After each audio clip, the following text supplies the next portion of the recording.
get it?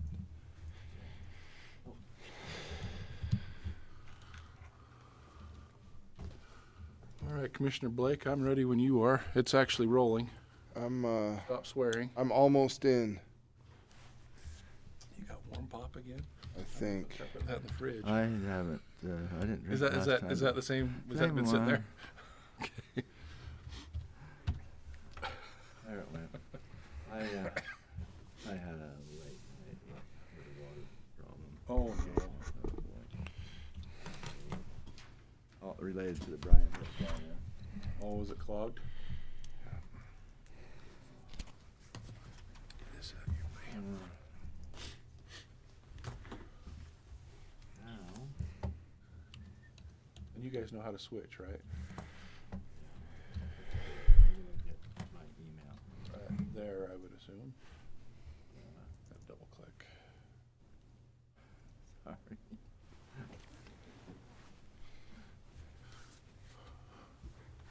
These new computers.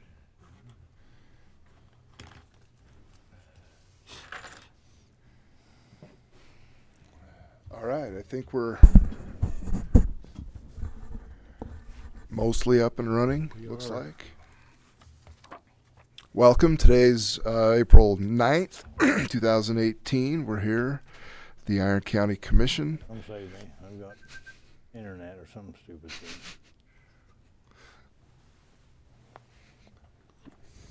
Go ahead, Still, Michael makes this illiterate function over here.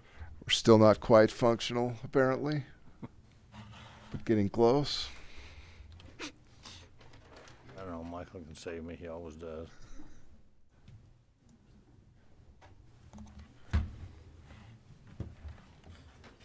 Go ahead. All right. Well, if we could start out the morning, I'd like to start out with a word of prayer and the Pledge of Allegiance. We're kind of slim pickings this morning. Not that we're slim pickings in numbers, not quality. Let me, Chief Carpenter, could I ask you to lead us in a prayer? Mr. Rowley, would you lead us in the Pledge of Allegiance? Father in heaven, bow our heads before thee. We thank thee for the opportunity of gathering together in this county commission. We're grateful unto thee for the blessings and opportunities of living in this free country in which we as the people have the opportunity of self-governance, and we pray that thou will bless those who have been elected to office, that they will be guided by thy spirit to do those things which are in the best interest of our community. I'm grateful unto thee for the many blessings of this free country, and pray that thy spirit will be with us in this meeting and those meetings which are yet to come, that we will do the best that we can to serve our citizens and to serve thee. We thank thee for our blessings this day, and we say these things humbly in the name of Jesus Christ. Amen. Amen. Join me in the pledge. Pledge allegiance to the flag of the United States of America and to the republic for which it stands, one nation, under God, indivisible, with liberty and justice for all.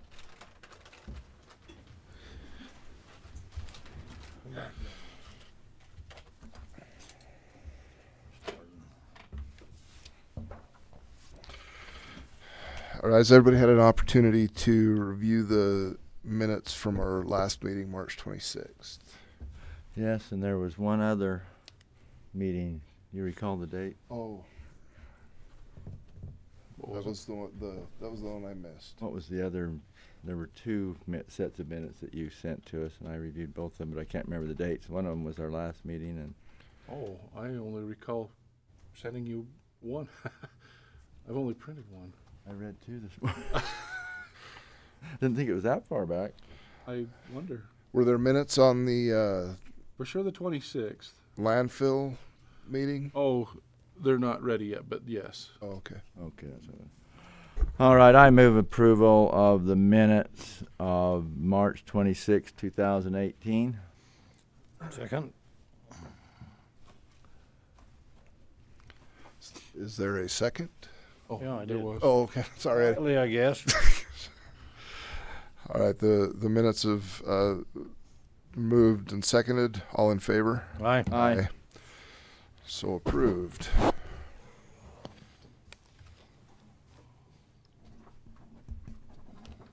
There's 2 spots on it.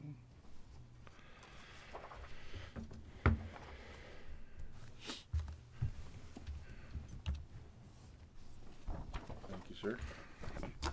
Thank you.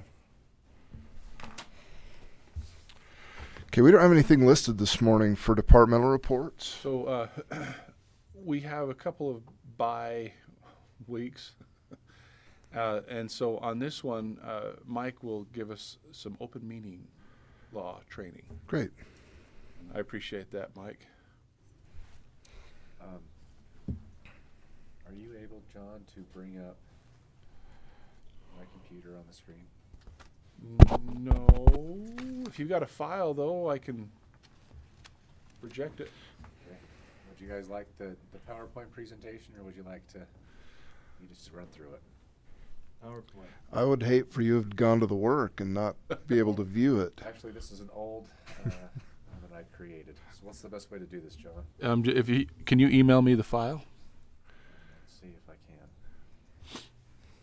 can. While we're beginning, let me see if I can do 2 things at the same time and explain this, give an introduction, and also send this to John.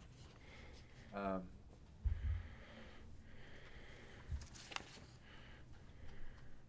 me give you a quick disclaimer.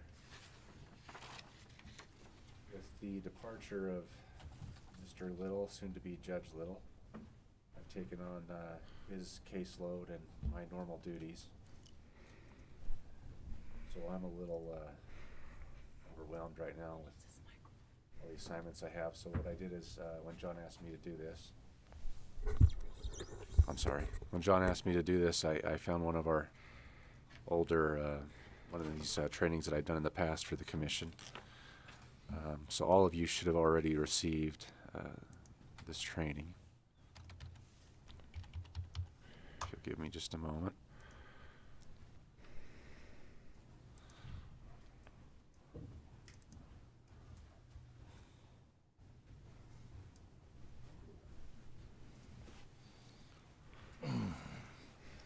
It's amazing how we performed all these years without these damn silly things. All right, John. That is a good point. Received it now, John. Got it.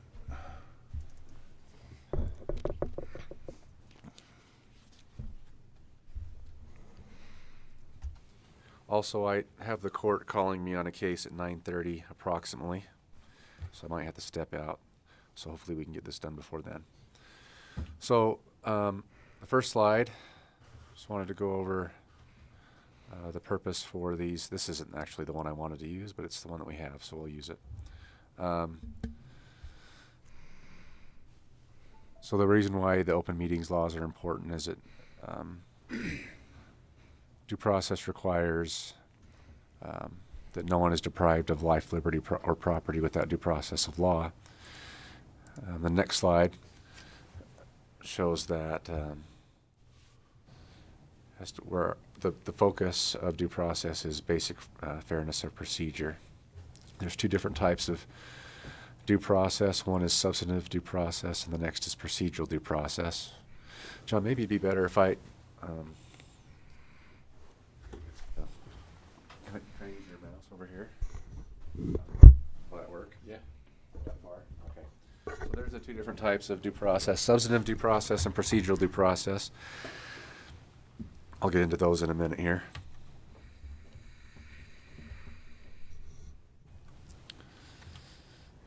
All right, so process requires that there's notice and an opportunity to be heard. When a government entity acts in a manner to deprive the life, liberty, or property interest of another person, that person must be given notice and an opportunity to be heard regarding that matter. And for that reason, we have the Open and Public Meetings Act. Now, this is in the public policy of the Open Meetings Act. Government exists to conduct the business of the people, and for that reason, the actions and the deliberations of the public body should be conducted openly. When I reviewed one of my older PowerPoints on this issue, I noticed that some of my statutory citations were incorrect. That may be the case on that one right there, but that is what the law states, is that that it should be conducted openly. There is a requirement in the law that the chairperson schedule an annual meeting to discuss the requirements of the Open Meeting Act, and for that reason, John asked me to do this training. When you're looking at this law or any other law, it's important that we understand what the various definitions of the words and phrases in the law are, and in this case, we need to know what a public body is, and that includes any administrative, advisory, executive, or legislative body which is created by law, essentially, consists of 2 or more people, spends and is supported by taxes, and is vested with authority to make decisions regarding the public's business. And obviously that definition included the county commission, but it also specifically includes county commissions and all those other boards that you see listed there. Also, it's important to know what a meeting is and what a meeting is not. A meeting means a convening of a public body in person or electronically with a quorum to discuss, hear from the public, or act upon a matter over which the public body has jurisdiction or advisory power. A meeting does not include chance social meetings, staff meetings with other elected officials, because that would not be a public body that's vested with authority to make a decision. And it does not apply when that public body is exercising both executive and legislative power. So if the commission's acting not in their legislative capacity, but perhaps just in their executive capacity, it may not require compliance with the Open Meeting Act. This would include if you're just discussing administrative matters, you're not spending any money, you're not taking any formal action, or you're considering matters that are not usually for the commission meeting agenda items. An example of this would be if you were to meet with some federal entity or agency about some sort of action that they were going to take. You don't have any say on whether or not they take that action. You're just providing their input. So therefore, in that context, you would not be required to advertise an open meeting and have the public there for you to be able to provide your input to an agency over which you have no authority or legislative power over that body. All right, and that's essentially the same thing that we've already mentioned. Is that just saw that email with was it the 7th District in San Juan County? I'm not familiar with what you're talking about. Well, they rule, the SUA lawsuit against the San Juan County Commission. Was that when they were supposedly going to Washington, D.C. to lobby for whatever? When Zinke was That's when Zinke was here. And that was, and I think there was another one, it might have been Kane County, where one of the environmental groups was suing because the county commission went to Kane and Garfield. Washington, D.C. to lobby. And in my view, it's clearly not part of the Open Meeting Act. It's not something over which they have legislative or even executive authority over those matters. Right. Like the San Juan County one was dismissed. Okay. The last couple of days. and Judge Bagley. gave them 3 weeks from when we met. We listened to the whole proceeding over at Beaver Okay. a week or so ago. He asked the question if they needed to notice if they went to the bathroom together. He asked that of Sua's attorney. From the Anyway, bench. That's how crazy the discussion got at some point. You wanna know if the commissioner went out and looked at a pothole, if that was a meeting, and the sewer man said, yeah. Yeah, you can't meet, you can't go look, he used a grader, and they go look at a blade, and they can go look at a pothole. Said, what about if you go to the bathroom together? Oh no, you can't go to the bathroom together. Well, yeah. So there are clearly things that you cannot do, and there's clearly things that you can do outside of a regular open meeting. I think if we understand the main point of the the law, which is that you conduct the business of the people openly, and also that when you are acting in a matter over which you have authority, then that's when it needs to be in a public meeting. So our coordination meetings that we have quarterly with the agencies, where we make pleas of them and we talk to them, you know, about the different issues. Or a service. No decisions made. We've never have noticed that, and I think we're. I don't think that you need to if it's not a matter over which you have advisory or legislative authority. Okay. And John, we're not. Oh, did it stop talking? I think we've stopped communicating on our keyboard here. I think is my fault. There you go. Now try it. There we go. Okay, there we go. All right, so there's some notice requirements for your open meeting. There's annual notice, so the beginning of every year, or maybe it's the end of every year, the clerk's office publishes a notice of all of the commission, I guess previously scheduled commission meetings, since you meet on a regular basis. And that states the date of the meeting and the time and the place. And also there's the 24-hour notice requirement of what would be on the agenda. And that notice has to be posted at the office or meeting place and on the state archives website. And the description of the agenda must be reasonably specific. You can't just say, we're going to talk about stuff. You know, you need to articulate what it is you're going to talk about. That would make my job a lot easier. Stuff, Yes, that. things. So often you'll have, as you know, people come to the meeting and they will bring up something that's not on the agenda. It can be discussed even if it's not on the agenda, but you can't take any action if that item is not on the agenda.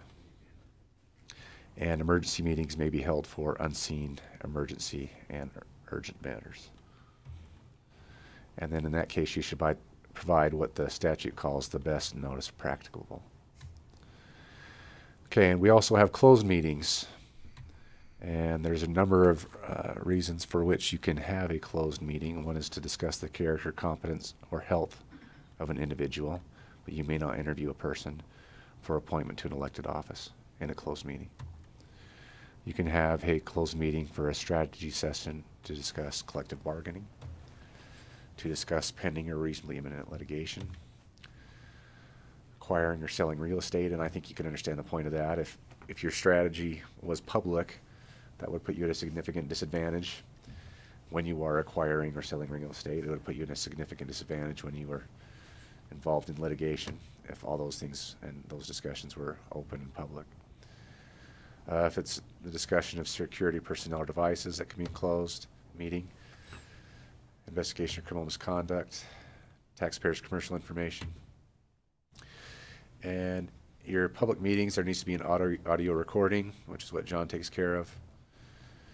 Must be a complete and unedited recording of all the open portion of a meeting. If you recall, a number of meetings ago, I can't remember which one it was, I think our audio went down, and so it was my suggestion to John that we need to stop the meeting for a moment until we get that figured out, because the law requires that our meetings are recorded.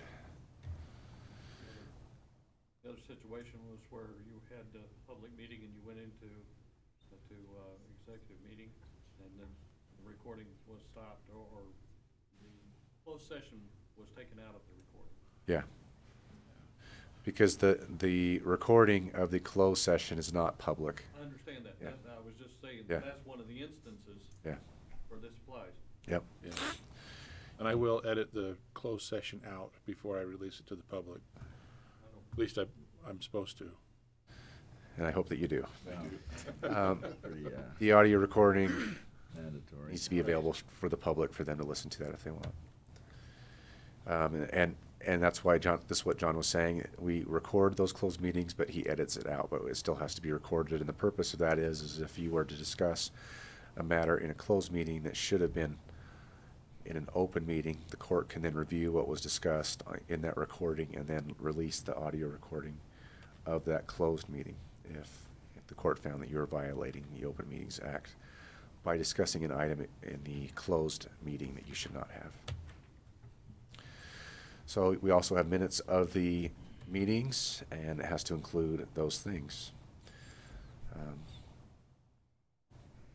of particular note would be the substance of the discussion, the summary of the comments, and the vote of the members of the public body. And obviously, minutes of your open meetings are public records. They need to be available to the public within a reasonable time. They can even be available to them before they're officially approved, and they should just be stamped unapproved in that case. Minutes are also required for a site visit if you were to go somewhere, maybe not to look at a pothole, but I'll give you an example. I'm familiar, and I went with the Planning Commission when they went on a site visit of a place, of a property that was before them for consideration, and there were minutes made of that site visit. We're not recording it. There's not the audio recording of it, but they're taking minutes. This is where we went. This is who was there. This is what was discussed, and this was the purpose of the site visit. Minutes are optional for closed meeting, and it would be considered a protected record, that portion of the closed meeting minutes. So there are some exceptions in the case law for the Open Meetings Act. Deliberations regarding a decision in which you're acting in a quasi-judicial capacity. I'll give you an example, or the reason behind that. You will occasionally act in a quasi-judicial capacity if someone's appealing a decision, perhaps, of the County Planning Commission. You could be acting in a quasi-judicial capacity in that case. And just as we don't require judges when they are taking a shower and thinking about the case that they're about to decide on to document every thought that they had along the way, we don't require there to be an open meeting for you guys to openly discuss all the various thoughts that you have when discussing a matter in your quasi-judicial capacity. Also, when you're acting, and we already talked about this, in your administrative capacity, and there's no formal deliberation or formal action that you're going to be taking. And again, if you're not if you're not taking any action in the matter over which you're discussing, you don't have any jurisdiction over that decision, then you don't have to have an open meeting. The law says that the act is enforced judicially in an action brought by the Attorney General, the county attorney, or any affected citizen. So those are the individuals that could compel your compliance with the Open Meeting Act, or that could sue you if you were violating it. To enjoin future violations or declaratory judgment, and attorney's fees are awarded if the county loses that action, which is not a great situation to find yourself in, so I would suggest that you do your best to follow the Open Meeting Act. The statute of limitations is 30 days for a matter that involves the county going into debt, and 90 days for all other matters. And this is what I talked about previously. If the alleged violation occurred during a closed meeting, they review the recording and the minutes of the closed meeting. And if you violate that Open Meeting Act, any final action that you take can be voidable. You can cure the violation by conducting a later open meeting on the same subject, which complies with the act. And if you intentionally, knowingly violate the act, you're guilty of a Class B misdemeanor. Excuse me. So I thought this was, excuse me, always helpful to include in the Open Meetings Act. When we talk about the Open Meetings Act generally, and we go through this training, I thought it was always helpful to include the discretion that you have as a county commission when you're deciding various matters. So before we talked about due process, and this is substantive due process now. Procedural due process is the process, and that's the Open Meetings Act. You're having an open meeting, there's notice, everyone knows what you're going to talk about and what the decision's going to be about, and it's all on the record. So that's the process. Substantive due process focuses on your decision, not the process of making the decision. The full scope of liberty guaranteed by the Due Process Clause cannot be found in or limited by the precise terms of the specific guarantees elsewhere provided in the Constitution. It's a rational continuum which, broadly speaking, includes a freedom from all substantive, arbitrary impositions and purposeless restraints. So that's just a bunch of legal jargon to say that we're not really focused so much on the process. just that you're not violating people's liberty, generally speaking. So, substantive due process deals with actions that are unreasonable, arbitrary, or capricious. And that is found when there's no rational basis or legitimate governmental purpose in the decision that you're making. A legitimate government purpose does include public health, safety, and welfare. So for the most part, if your decisions are based upon that, it won't be found to be unreasonable, arbitrary, or capricious, as long as that's a legitimate reason for why you conducted the action that you did. So the judicial deference that's given to your decision, it's important to understand what unreasonable, arbitrary, or capricious means, and it depends upon the type of action that you're taking. Are you taking legislative action, or are you taking administrative or quasi-judicial action? Legislative action includes creating or amending ordinances, dealing with zoning, those types of things. Administrative or quasi-judicial decisions includes conditional use permits, subdivision approval, interpreting ordinances, granting variances, and the like. So this might be helpful as a side-by-side comparison of the two different types of action. If you're taking legislative action, the judicial difference given to your decision will be whether or not it's reasonably debatable that the action that you took could promote the general welfare. That's a lot of deference. Whereas if you're acting in your administrative capacity, you have to have substantial evidence on the record to support the decision that you take. So obviously one is more discretion, the other is less discretion. So I think it makes sense if you think about it this way. If you are creating an ordinance, you have a lot of discretion in how you do that. But once you have created the ordinance and a person wants to comply with that ordinance, you can't then pull the rug out from under their feet and say, never mind. You don't get to change the rules midstream on them. So that's why when you're making the rules, you have a lot of discretion. But when you are applying the rules to a specific person, you don't have as much discretion. They will have you'll be required to show substantial evidence on the record why you're not granting what it is they're seeking, because the rules have already been established when you made your legislative decision. I think that's it. So, do you have any other questions? We had a good example in Beaver the other day. That was quite an eye-opener on public meetings. Commissioner Blake, looks like you had something to say.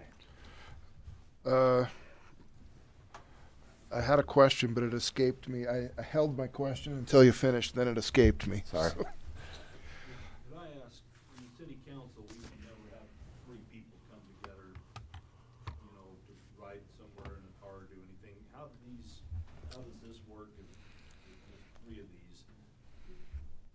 They want to drive from Cedar City to here together. Is that permissible? Yeah. Social meeting. I think the reason they don't want to have three of you drive into a meeting, I'm guessing, is because they don't want an allegation that you're violating the Open Meetings Act, and I'm assuming that you have a quorum of three. Right. So how does this work with these gentlemen? Well, if they're not discussing a matter over which they have advisory power or legislative power, then it's fine. They can be together all they want. There's no prohibition on them going to dinner together, going to lunch together.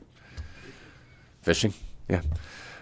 They're not required every time they meet and want to talk to each other. It doesn't have to be an open meeting.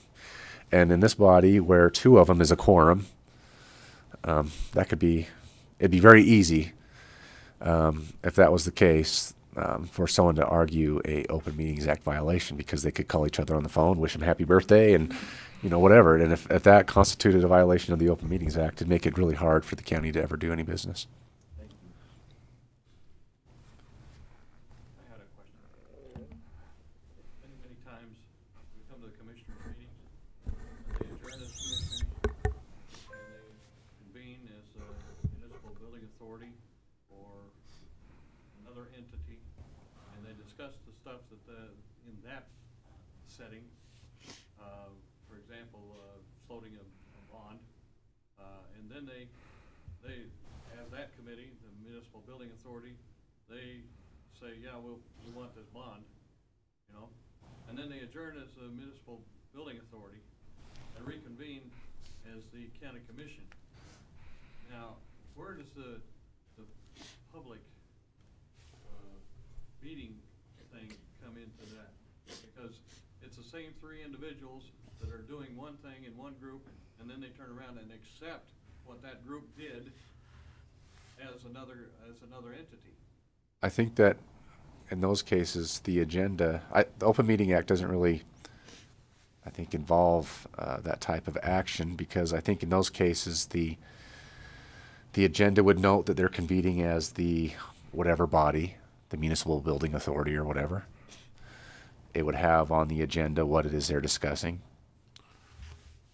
And I think you can parse it there's two parts of that. I mean, one is the open meetings part, where we will list, okay, they will convene as the Municipal Building Authority of Iron County, and then the MBA will make a decision. And so it kind of goes back to one of your very first slides, which was, you know, is it a public body?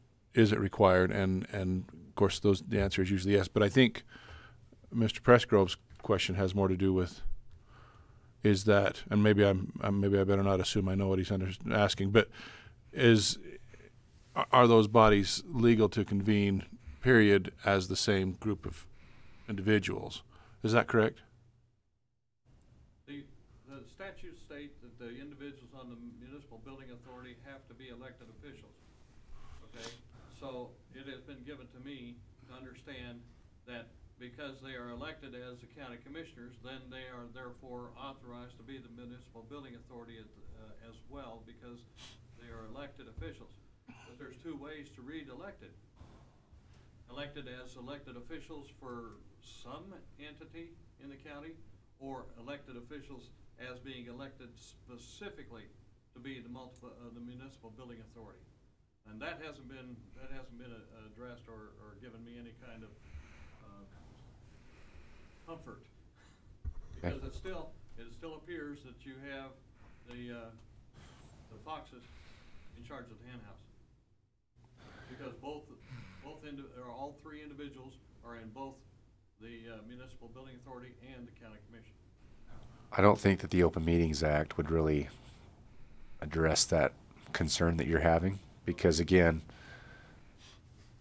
the decisions that they're making as the Municipal Building Authority, it's on an agenda.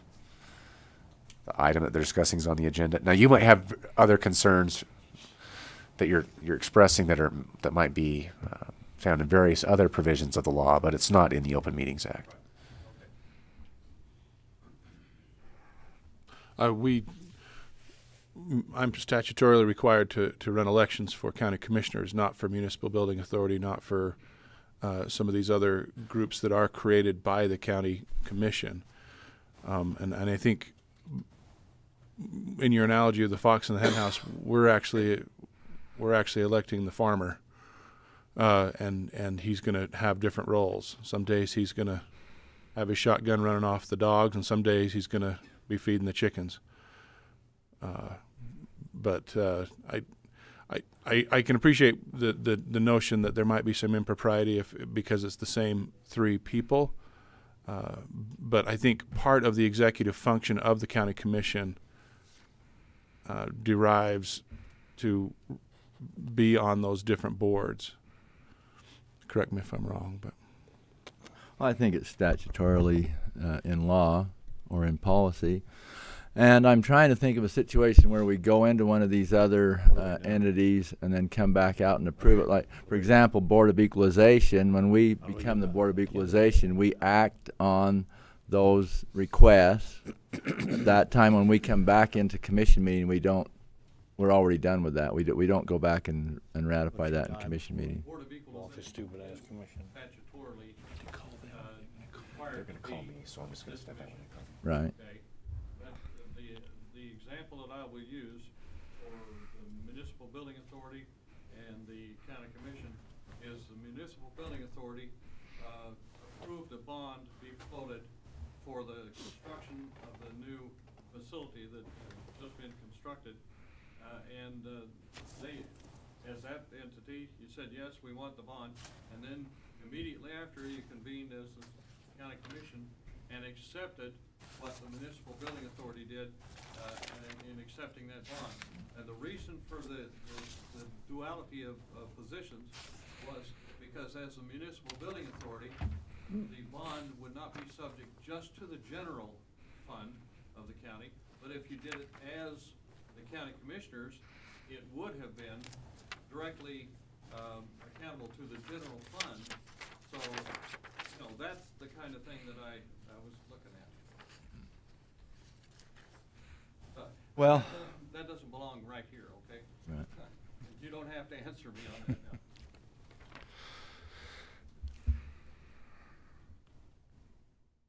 I'll just say I think it's better to have elected officials than appointed to make those types of decisions, because then the people have a say in who they elect, obviously. The statute does require elected officials. It does not stipulate that those officials, elected officials, are elected to a different position, or whether those elected officials have to be elected to that particular board. That's the only, that's the difference I wanted to make. And I will go back to the fact that I, under statute, that I, as the election official, I am to run elections for county commissioners, but not municipal building authority, not some of these other subgroups. Point taken. All right, have we got anything else that needs to come before the 10 o'clock general session?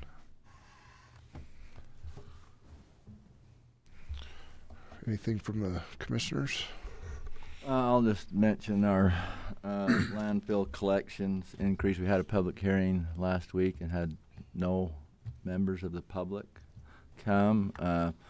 We did implement a $2 increase in our collection side of the county garbage service due to shortfall.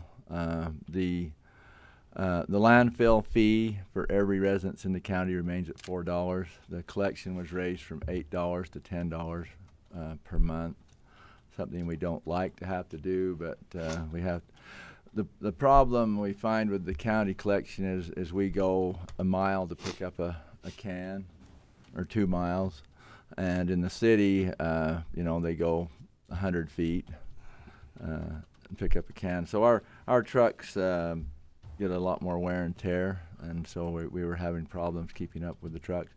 The fee is approximately the same as most of the other entities in the area, so we haven't taken more than we needed. Anyway, just to announce that to the public, and we don't have 100 people here protesting, so I guess nobody likes their fee raised, but apparently we don't have any public outcry regarding that, because it's something we had to do. I can speak to most of the comments we haven't had in our office where we do the billing.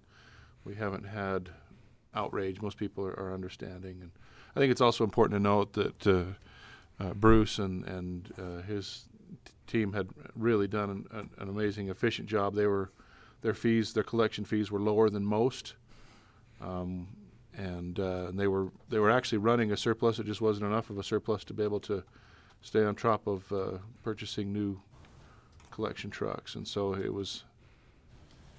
this was brought about and made aware. My understanding was from our county auditor. Yeah. And we were falling behind.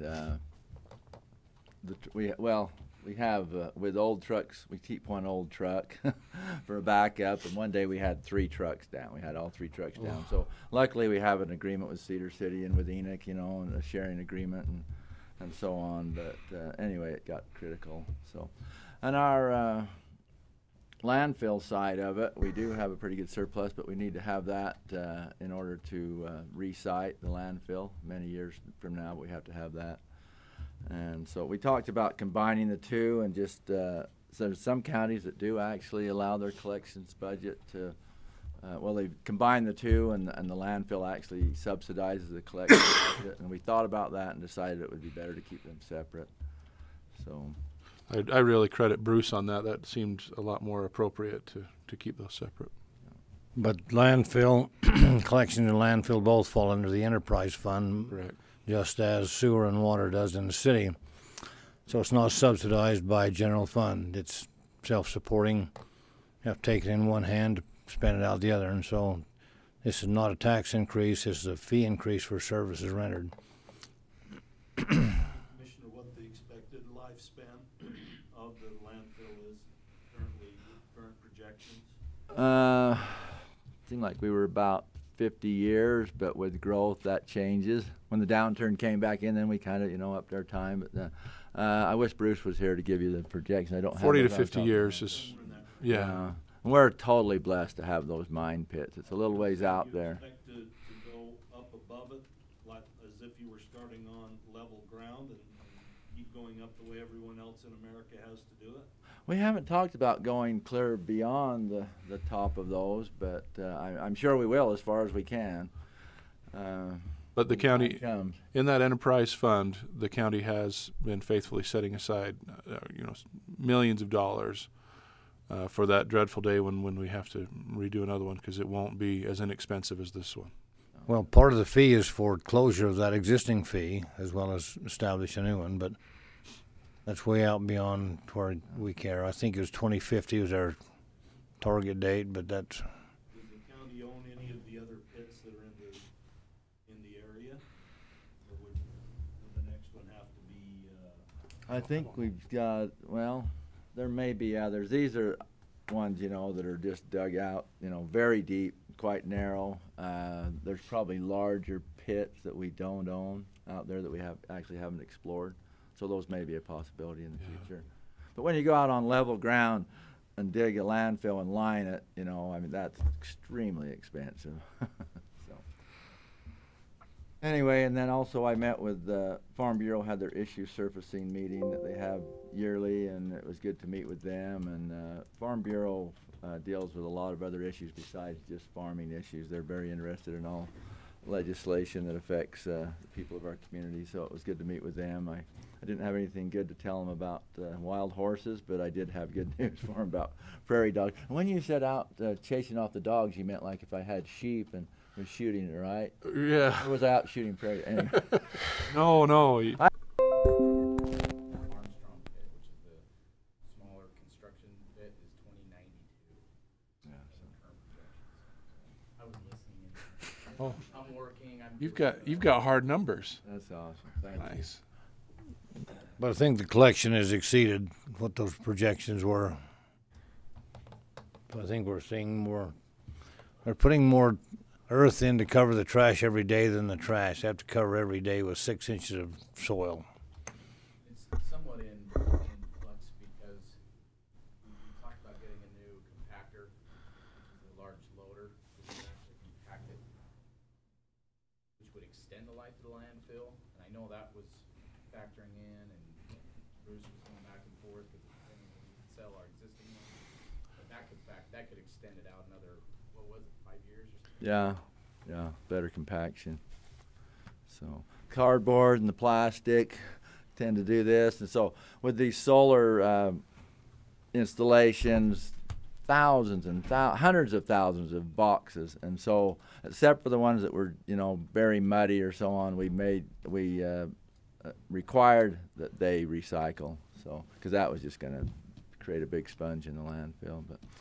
But yeah, landfill is a very good indicator of economic activity, and since the end of the downturn, we've had a tremendous increase because people have more money, they're spending more, they're creating more garbage, but also the construction and demolition is tremendous. So we're on a good trend according to our garbage According to the collection. dump. Commissioner Brinker. The only thing I've got to report week before last, I sit on the Economic Development Committee with Cedar City, which includes Danny Stewart, Brad Abrams, Scott Phillips, Steve Swan from Cedar Highlands, and Jessica.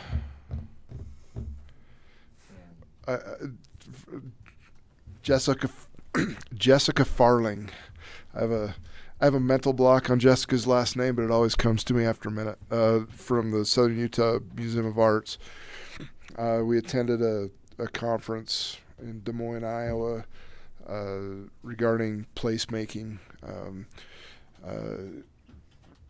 That's been a really active committee. By attending that training, it opens the doors for us to apply to for millions of dollars of grants for economic development. So that's kind of exciting to see how hard they're working on.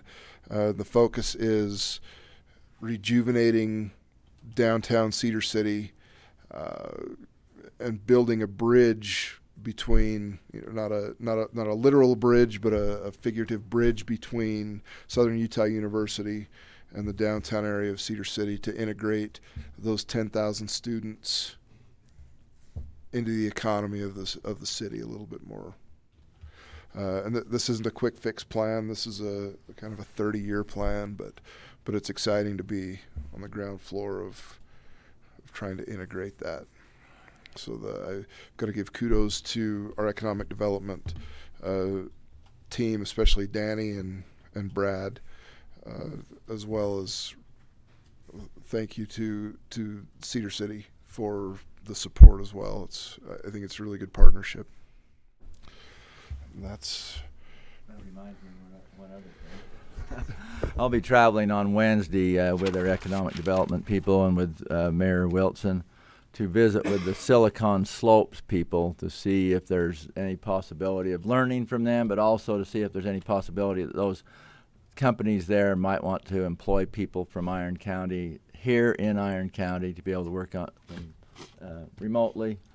So anyway, that's going to be an interesting meeting and something we're working on. Great. Well, if we don't have anything else, we'll adjourn until 10 o'clock. We should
What do you mean? Park? The road Well, thing. solidify the boundaries. First thing is solidify the boundaries. Either way, the court has. Gotta get my stairs in today. Oh, very good, yeah. The next president can't do it. They say he can, it still goes right back. Any pressure, anytime you ever talk to them. So we're gonna have it non-delegated prairie dog. Non-delegated prairie Let's dog. go with the white hat, dude. Is that what I You heard? selling Dodges or Yeah, what do you but I'm do? wrong. Item number 3 has it. I grabbed a rental car to come up and had a Garfield after this, and my black hat was in those back to you.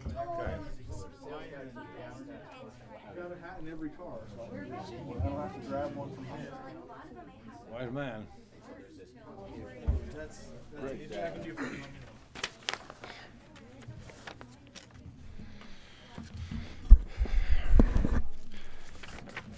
Okay, we'll be back in session with our 10 o'clock agenda.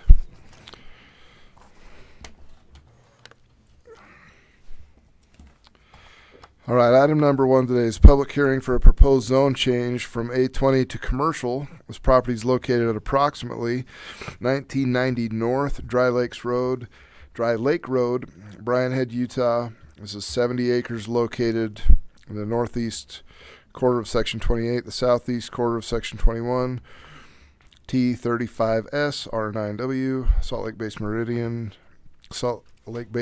parcels C1124-1-2, C1124-1-2-1, C-1124-1-2-2, and C-1118-2-1124-1. We'll open the public hearing if there are any comments. Why don't we have Chad And do is a presentation first? yes. Thank you, Commissioner. I saw you, but your name wasn't on the paper. So. Well, usually Reed would handle this, but he's caught trying to get out of Oklahoma on a flight this morning, so kind of a last-minute change here. So this is up on Right-Hand Canyon. Most of you are familiar with right here where this star is. Not right hand. Or not right hand, up on Dry Lake Road. See, that pointer didn't work. Wrong canyon. Different part of the world, yeah. Okay, Chad, we're all. Dang it. Oh, maybe it does just a little bit. The green pointer. Going to should show up kinda on there, work. Chad. Just barely, doesn't it? Okay, so where the star is where it's located up on Dry Lakes, up in behind Bryan Head. If any of you are familiar, some of us have been around long enough to remember the ski resort and the lodging that was going up there. This is just kind of up by there and behind Bryan Head. Inner Harmony, there you go, thank you. The Inner Harmony, if anybody knows the new Inner Harmony project up there now. A long time ago. Next one, please. So right here's more particular on the property. Let's see. He put that sliding upside down, I think. Because this is actually the property in the, oh no, this in the green. Let me get my bearings to me here. Sorry about that. Oh no, okay, so the yellow is the property that Raymond Lowe had rezoned for a project for condominiums for a ski resort thing that he had going on up in that area at one time.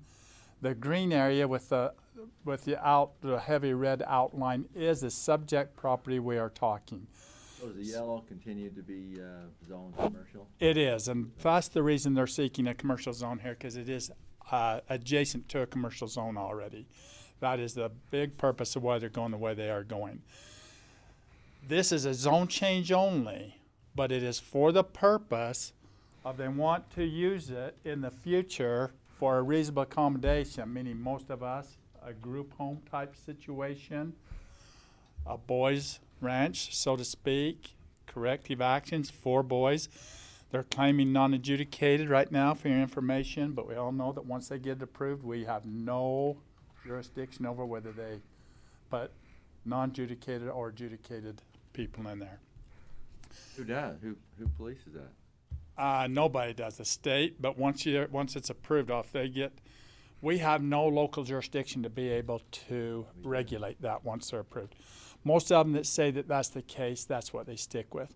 We've worked with Gordon Birch a whole lot in the past on these types of homes.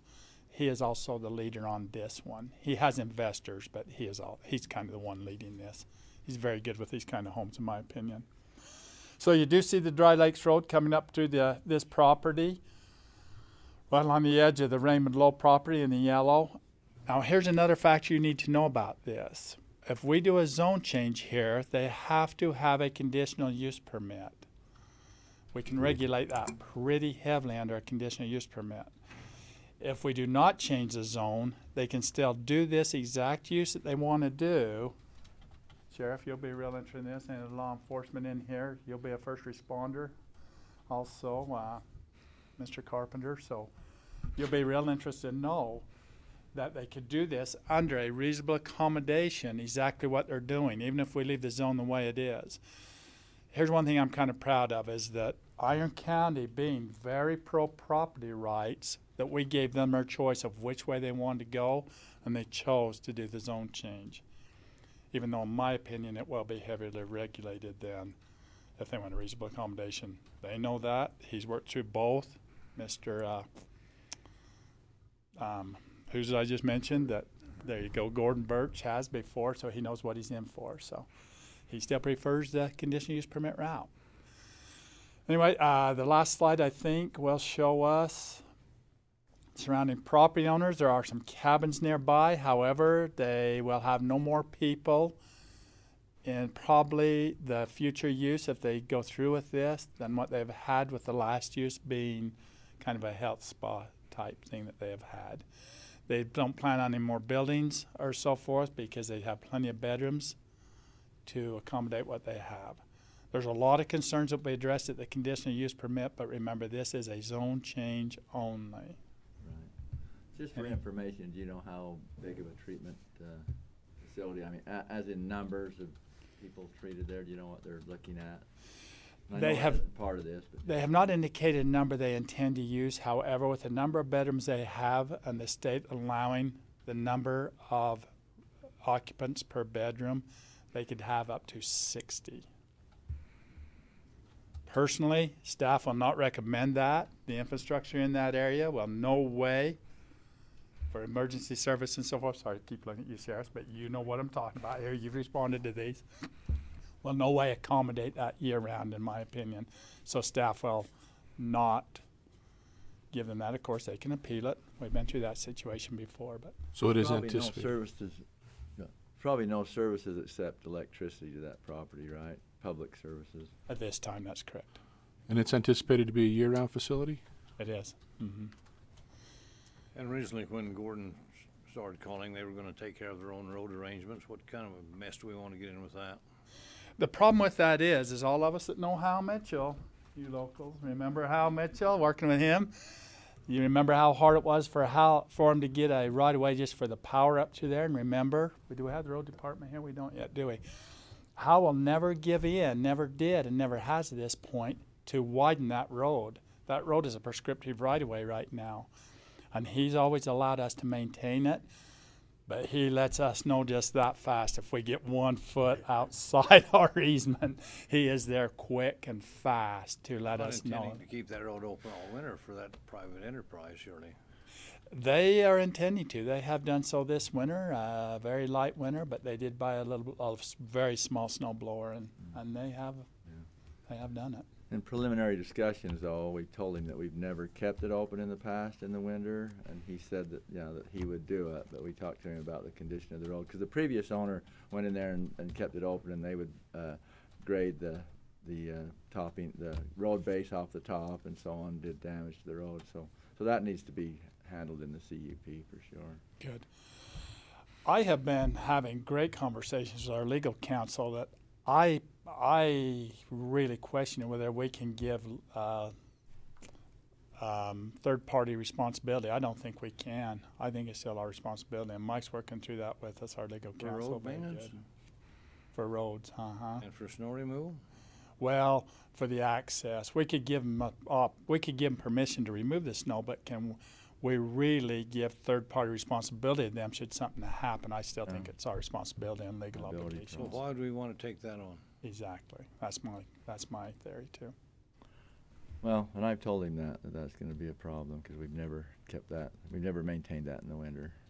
So Anyway, bottom line is the Planning Commission has toiled with this for about the last 3 or 4 months through meetings, and finally decided due to personal property rights, their choice, they can go whichever route they want to choose, the zone change or the reasonable accommodation. Doesn't mean we give them permission to open the road either way and keep it open. But that this was their choice, and so they did recommend approval for the zone change. Any more? What's the zoning commission recommending then? That the zone change, to change it from A20 to a commercial zone. So is public hearing open? Yeah, so we'll open the public hearing. Any comments? Sheriff, speak to us about law enforcement up there. As far as up the Dry Lakes Road, Yeah, over the, that what's that? entity, Pardon me? that group. Oh, yeah. Well, as you know, these group homes, they do bring their own set of problems. And over the years, we've dealt with them, from Red Cliff's Ascent to there's one out in Cedar Valley right now that's causing us problems with people escaping. They're non-secure facilities. Anybody can just walk out the door. You know, thank goodness we haven't had the same problems that Garfield County has had. They've had a murder at one of their group homes, where one of the clients decided to take a metal rod to one of the counselors and beat him right to death. So these do bring along their own problems for sure. That in the past, that spa that's up there, we've had to go in and clear alarms. And had to snowmobile in to make sure the facility was secure. So, I mean, I don't know what you can do to stop something like this, but they do create an extra burden for law enforcement. Well, we know legally it's pretty difficult to turn down on those facilities. Yeah. So, any questions? How do you see the law enforcement up there, sir? And what legal standing, what standing do we have to impose restrictions and or deny the zone change? Well, as I referenced in the open meetings training that we just looked at, you have a lot of discretion when it comes to zoning. I guess this is a pretty good example of what we talked about previously. So the zoning decision is a legislative decision. So the question is whether or not it's reasonably debatable that the decision that you make could benefit the public. So you have a lot of discretion on the zone change. As Mr. Ney discussed, if the zone change is denied, they're likely to come back with their request for a reasonable accommodation. In that case, it would be an administrative decision, and you will have much less discretion in denying that request. You will have to have substantial evidence on the record to support your decision. So I think that's part of the discussion that the Planning Commission had, which was if we're going to have to deal with this situation, what is the best way to have to deal with it? And I believe that's probably why they went the zone change route, because there's more discretion and options available to the county at that point than there is in the reasonable accommodation standpoint. So with a group home, if they're in a commercial zone, they don't have to get a reasonable accommodation? Correct. It's a, what is the use called, Chad? Treatment facility or something like that. So it's a residential treatment facility. It's a permitted use, or I'm sorry, a conditional use in the commercial zone. Whereas in the residential areas of the county, they would have to go through the reasonable accommodation request. Including Well, unless, again, which never happens, unless they kept their residents to 4, which they're always more than 4 people that are Right. serving, and then they have to go Right. through the reasonable accommodation request. So in this case, it's just however you want to deal with it. I think that it's more than it being a group home situation. I think the question, again, with this being a zoning issue, the question is what you want to zone that area for. I mean, that's the question before you, because I feel like it's a little premature to focus on all the what ifs on an application for a group home facility that you haven't even received the application for it yet. I understand the sheriff's point on law enforcement on these types of facilities. I really do. I get it. But we are not permitted to deny a request because these types, whatever you want to call these types of facilities, the problems that they cause. We're not able to say they cause us problems, so the answer is no, we're not going to have one. You're not able to do that, period. There may be reasons why it's denied. We've denied reasonable accommodation requests before. We always wind up in a lawsuit when we do. And so when you deny it, you have to have a very good reason for doing so. The reasonable accommodation request will likely be numbers because, again, in the county, when they are up to 4, they can have that use as a matter of course. When they want to have more than 4 residents, they go through a reasonable accommodation request. And then the county has to show substantial evidence on the record why you're going to deny that request if that's what you're going to do. So for me, the focus at this point should not be on that. The focus should be on, is this the type of area that you want a commercial zone? And the road is probably one of the primary considerations in that request. I will state, I feel like I'm talking too much, I'm sorry, dude, but my position is, since I've been here in the county, has been we should not allow private individuals to maintain county roads.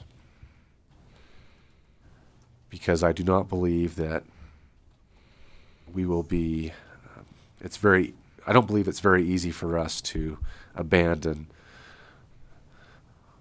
or pass off our liability for that road onto somebody else. I mean, we can have an agreement that says that they agree to indemnify us and whatnot, but if someone gets hurt, they'll likely come after us. And so that has been historically been my position. However, I know that there are cases where the county has allowed other individuals to maintain a county road.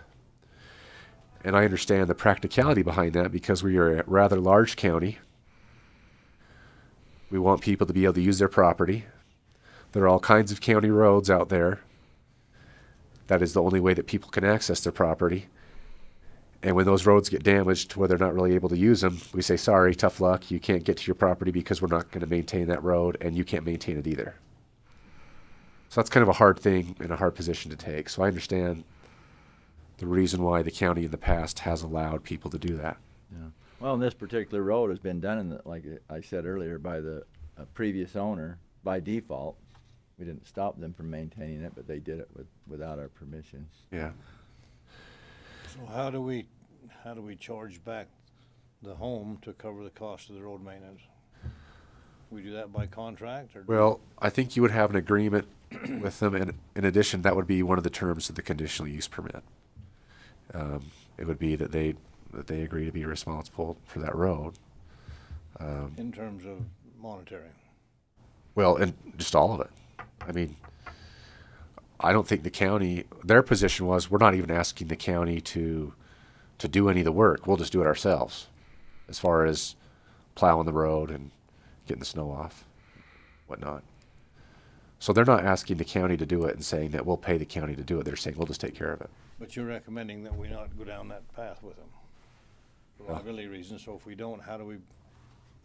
I'm not necessarily recommending that we don't. What I'm saying is that I've always said we should not do that, and I understand that that's not really workable in some cases. I'm not saying that this is a case that you should make that exception. I'm just saying I understand that it's really hard for us to say we're not going to maintain every road in the county, even though that's the only way for you to get to your property, and you can't maintain it either. Yeah.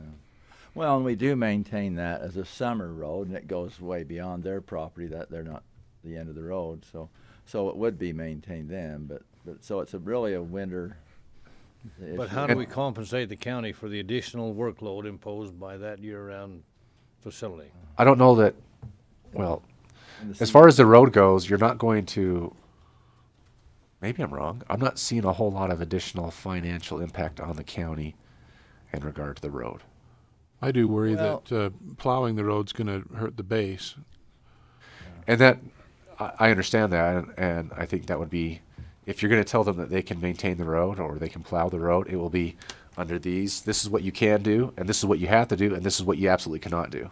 I mean, you're going to have to be pretty specific with them, and that's going to take someone that knows a lot more about roads than I do to come up with those terms. In terms of trying to guarantee access in an emergency situation, what's our liability if there is an issue and they haven't maintained the road and we can't get in quick enough? Well, in those cases, we just do our best. Yeah.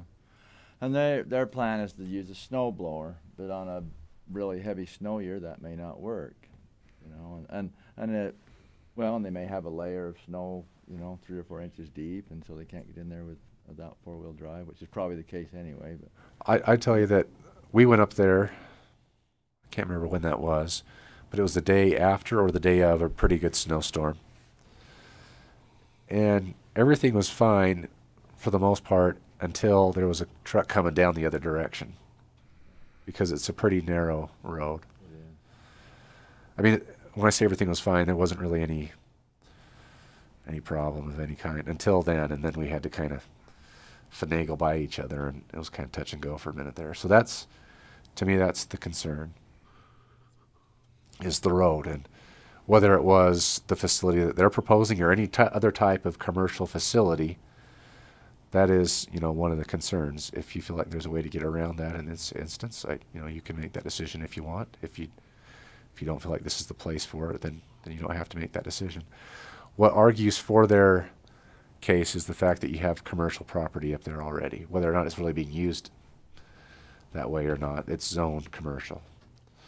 So it's not like you're putting a commercial in the middle of nowhere. But at the same time, Yes, public hearing's open. I have a friend, Shane Jones, who has a cabin up in there, and he talked to me earlier saying that one of the ski resorts has actually thrown up a barrier of snow across that road and is using part of that as their groomed snowmobile trails. And he wondered if that was permissible and who was doing that he can't get to his property because they've essentially made it part of their private property. we've had an ATV dealer, you know, that deals in snowmobiles on the mountain there that was very much against this because, you know, he said we're running out of trails, you know, winter trails for snowmobiles. So does Mr. Jones, has he been going in the winter just on snowmobiles? He hasn't been able to get there this year because of this barrier that's been put up. So he drives into there in the winter? I think maybe on a snowmobile or when the snow is lower. Well, this company's keeping the road open. They plowed it for us when we went up there to look at it. So I imagine people are able to get up there. So where's the conflict? He's saying there's a snow embankment that prohibits. I don't know where the embankment is. It might be just beyond this property, because as we turned off that main road onto the private property to go up to their structure, there was a pretty good bank of snow, but it didn't look artificial to me. Did it look that way to you, Chad? Not that what we saw, anyway. But we, in no in no circumstance do we permit people or do we authorize people to put a barrier over county right away. I mean, we can the county can close a road if the county chooses to, but we don't allow private citizens to close a county road. So Chad, did the Planning Commission talk pretty extensively about the road situation? They did, yes. Mm-hmm. The big concern there is that this right-of-way, like I said, I should have pointed out, width of that prescriptive right-of-way, I think at this time is only probably about 28, 30 feet at the most, probably. Maybe 2 rods at the most, 33 feet.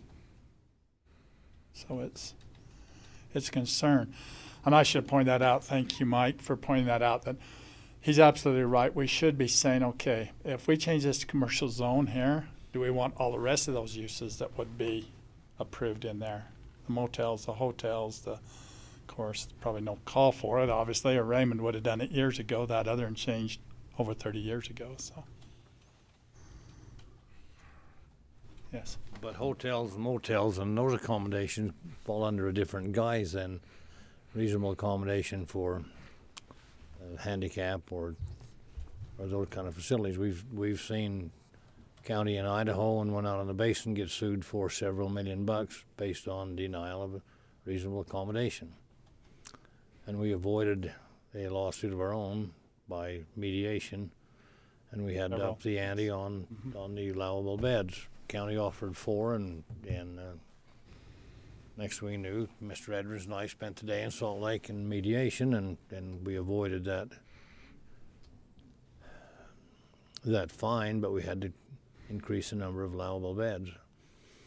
So we've seen case history play out that it's very expensive to try and deny reasonable accommodation, even though that's not the request now, and it is zone change. But somehow part of the zone change has to include some very stringent requirements on that road and access and what's expected for law enforcement, for ambulance service, as well as police, fire. I don't know.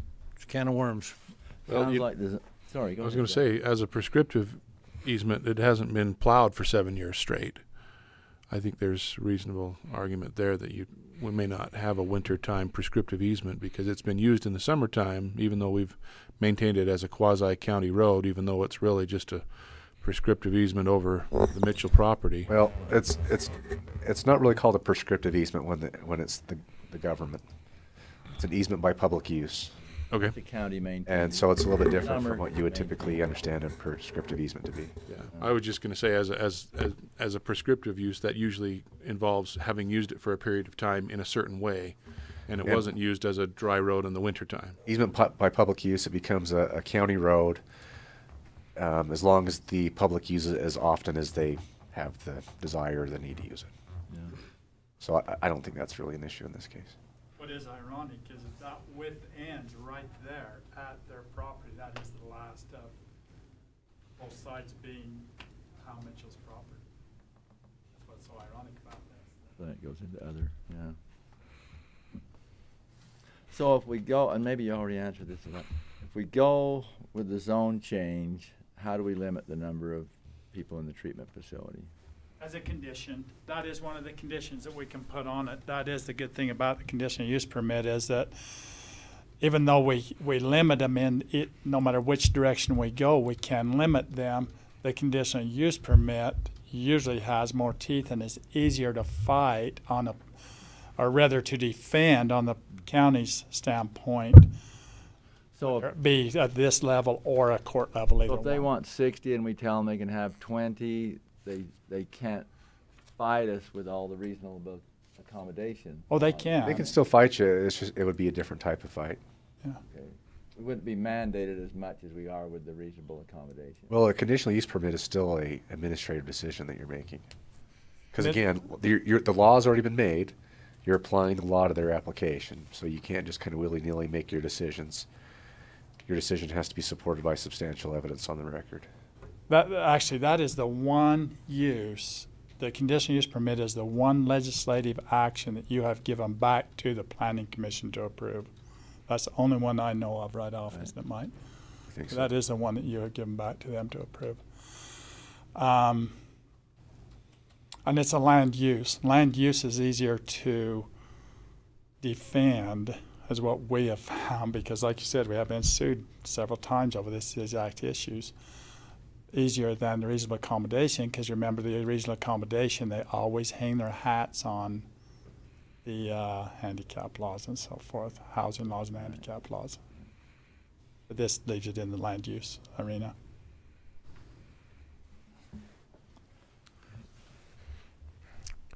Well, if we think we're going to limit the number, we're probably joking, because I don't think we can.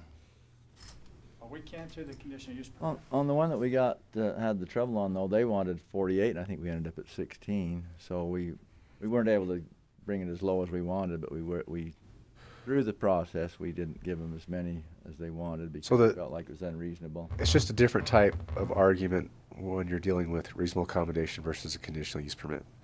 In the reasonable accommodation, like I said, the argument is always we need more than the 4 that were permitted by the statute.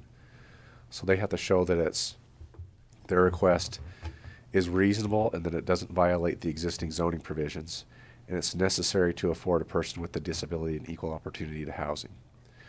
That's not going to be the argument or the discussion in a conditional use permit context. Okay. And what you're going to need to do is just look at what their request is and determine what limitations and what conditions are imposed that can address the negative impacts that their use can create. That's the purpose of the conditions. You don't create conditions just to prevent them from doing what it is they want to do. Right. The conditions are designed to address the negative impacts of the use. They're still tough because they still have to be proportionate to The impact. There's a technical term for it, but basically to the impact of it. Yeah. Any other comments?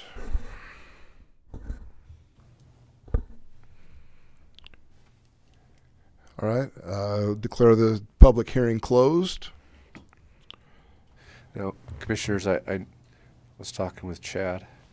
I noticed that the agenda doesn't call for an action, only for the public hearing, and so I'd suggest that you not take action today. We can put it on the agenda again for action.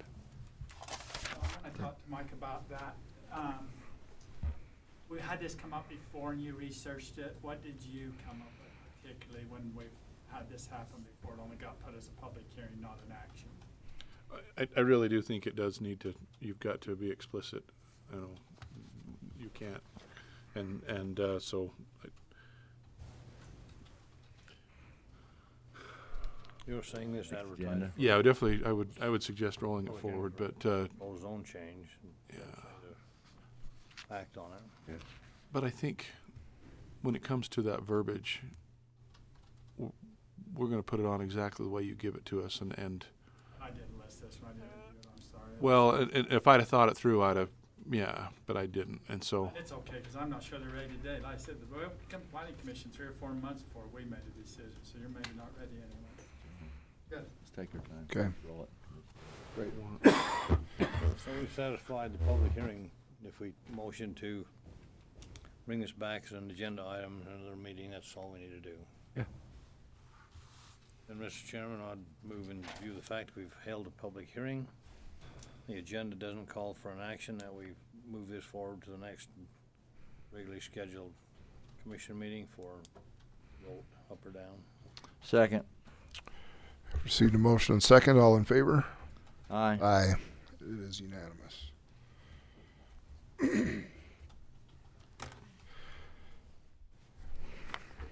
Public appointments. 35.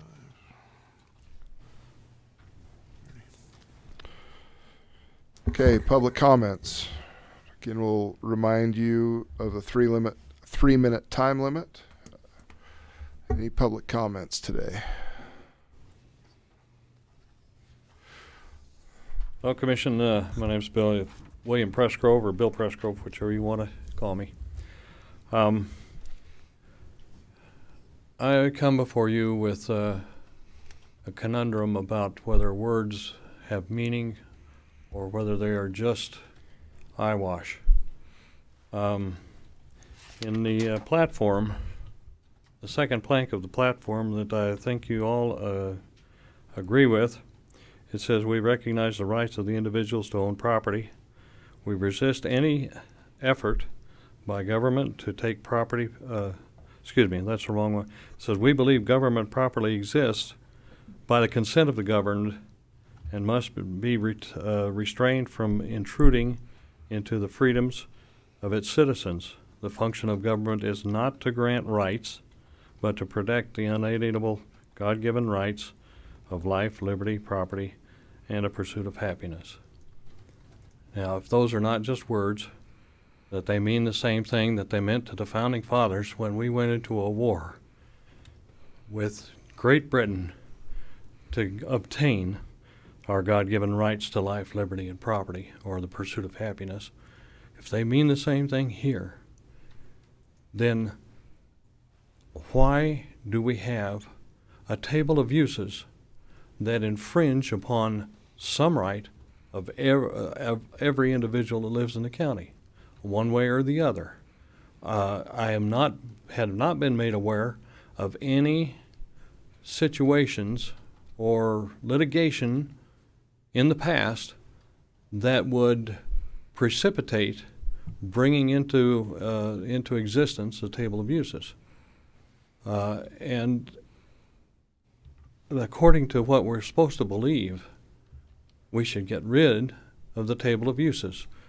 The recent action regarding changing zoning laws has nothing to do with the table of uses. The zones are defined, and we can abide by those zones because people have a choice of building or buying or whatever in the area that they are in. But the table of uses is restrictive in 125 different areas and applies to every citizen in the county, where it's restricting their rights to their inalienable rights to their liberty and their property. I urge the county commission to strongly review the need for the table of uses and what it does to take away the property rights of the individuals that live there. Thank you. Thank you.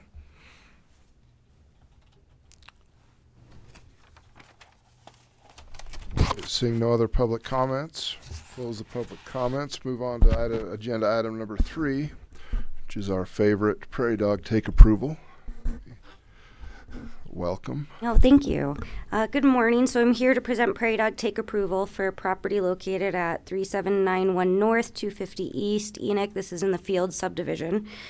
Based upon our survey and estimated spring productivity, the take for development would be 7.2 Utah prairie dogs and 0.42 acres of habitat.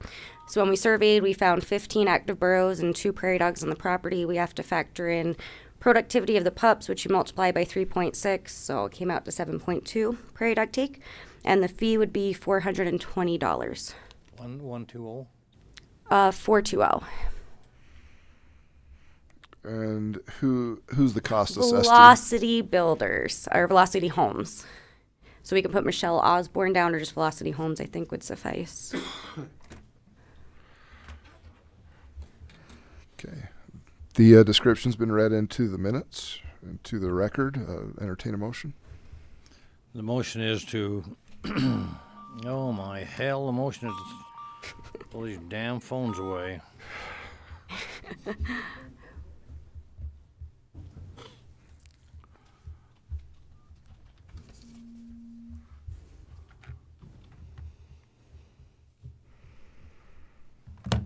don't know.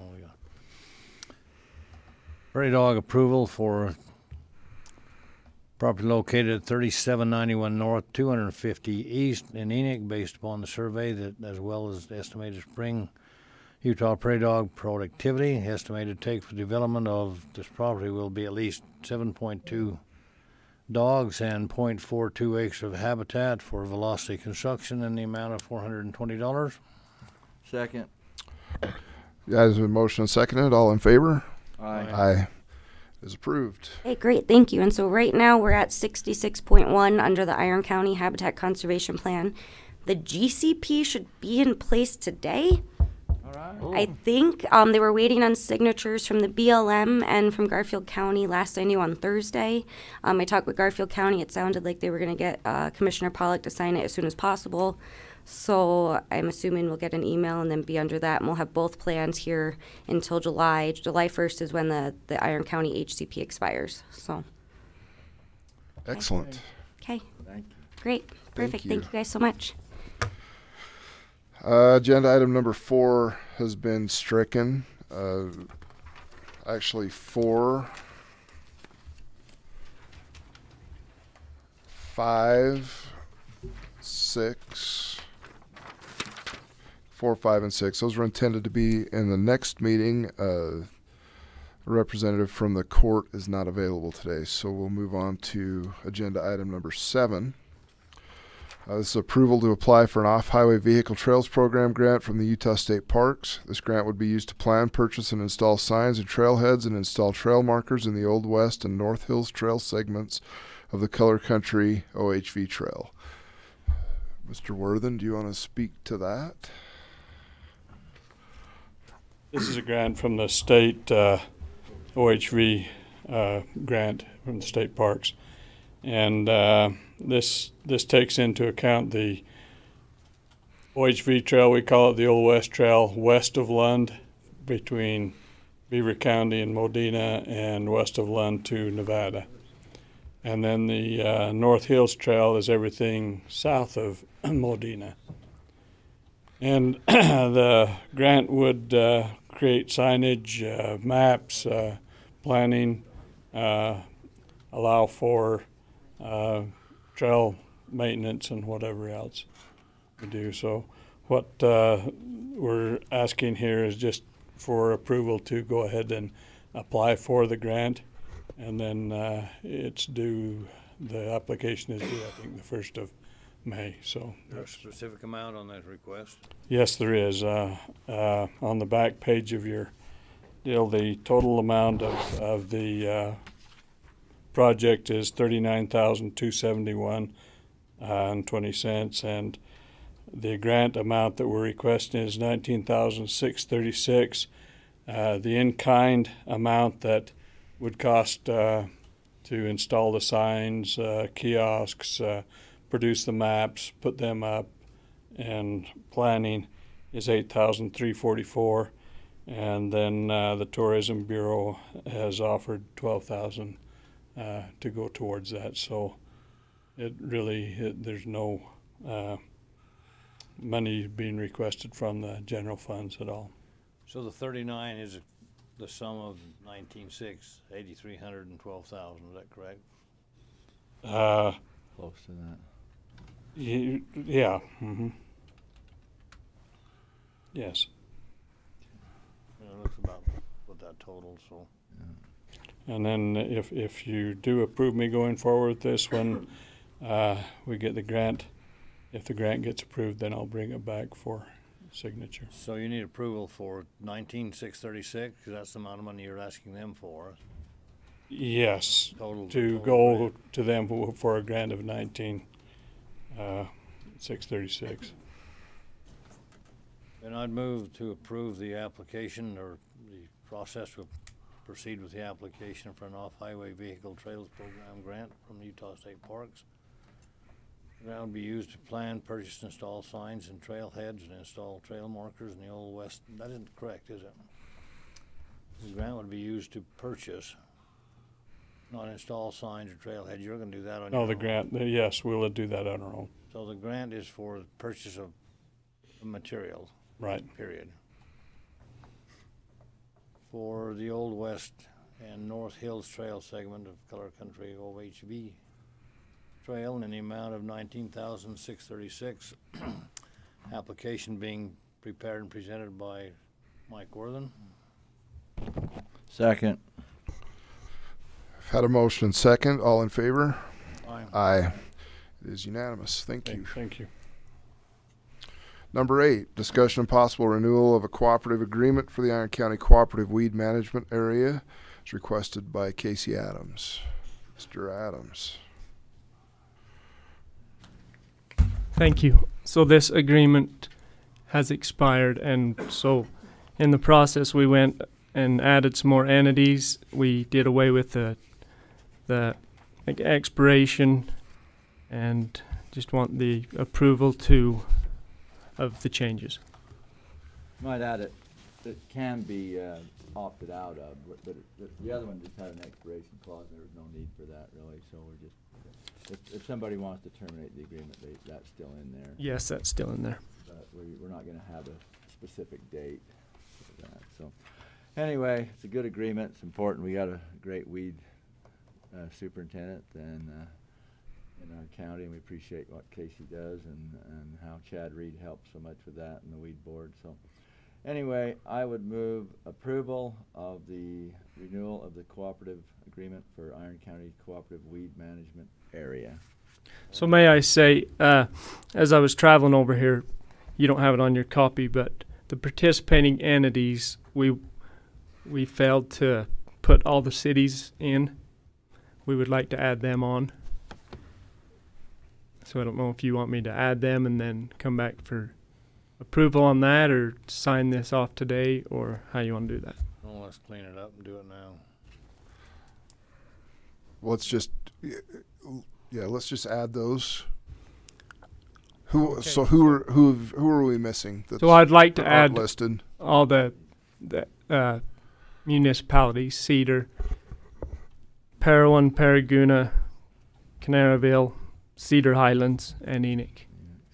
Okay, I'll amend my motion to include the fact that we're going to include all 7 municipalities in Iron County.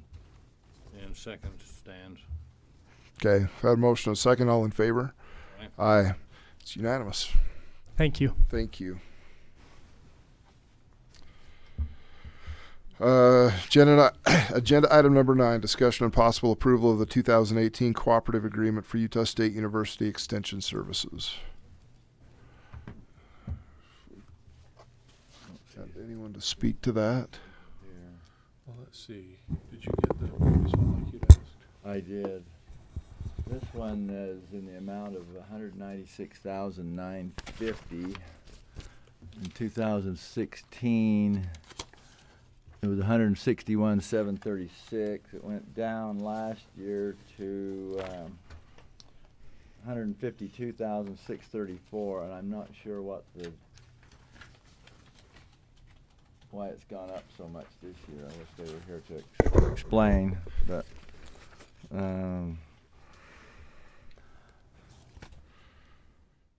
I would move that we waited for an explanation.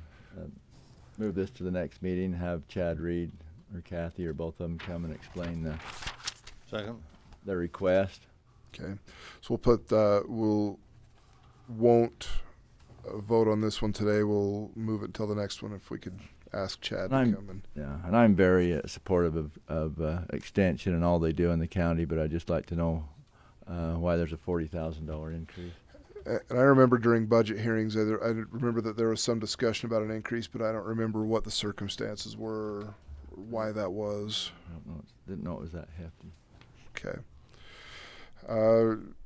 Talked with Mr. Edwards. We're going to strike number 10. Number 11, Sheriff Gower, discussion on corrections and patrol retention issues. Thank you. Would you be able to put that up on the screen? Oh, yeah.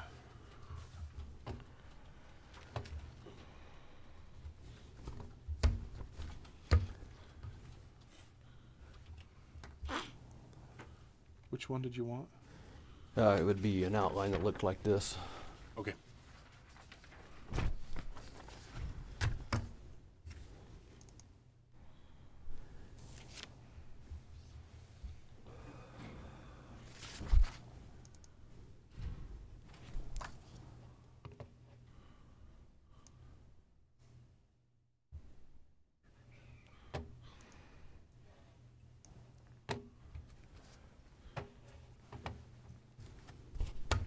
Okay.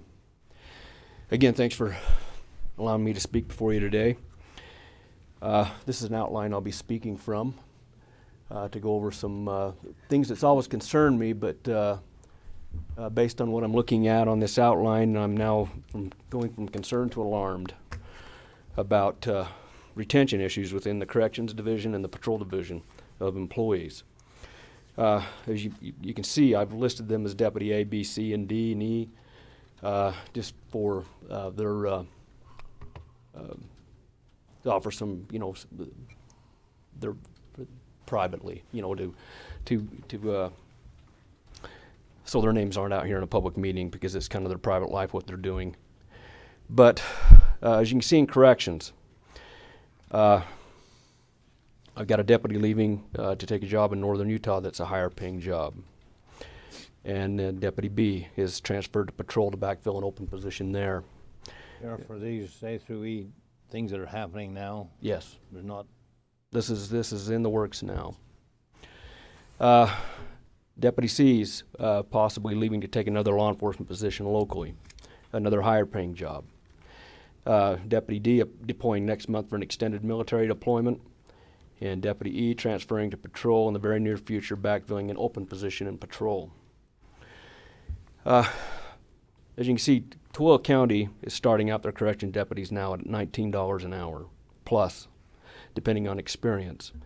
We're starting out much lower than that.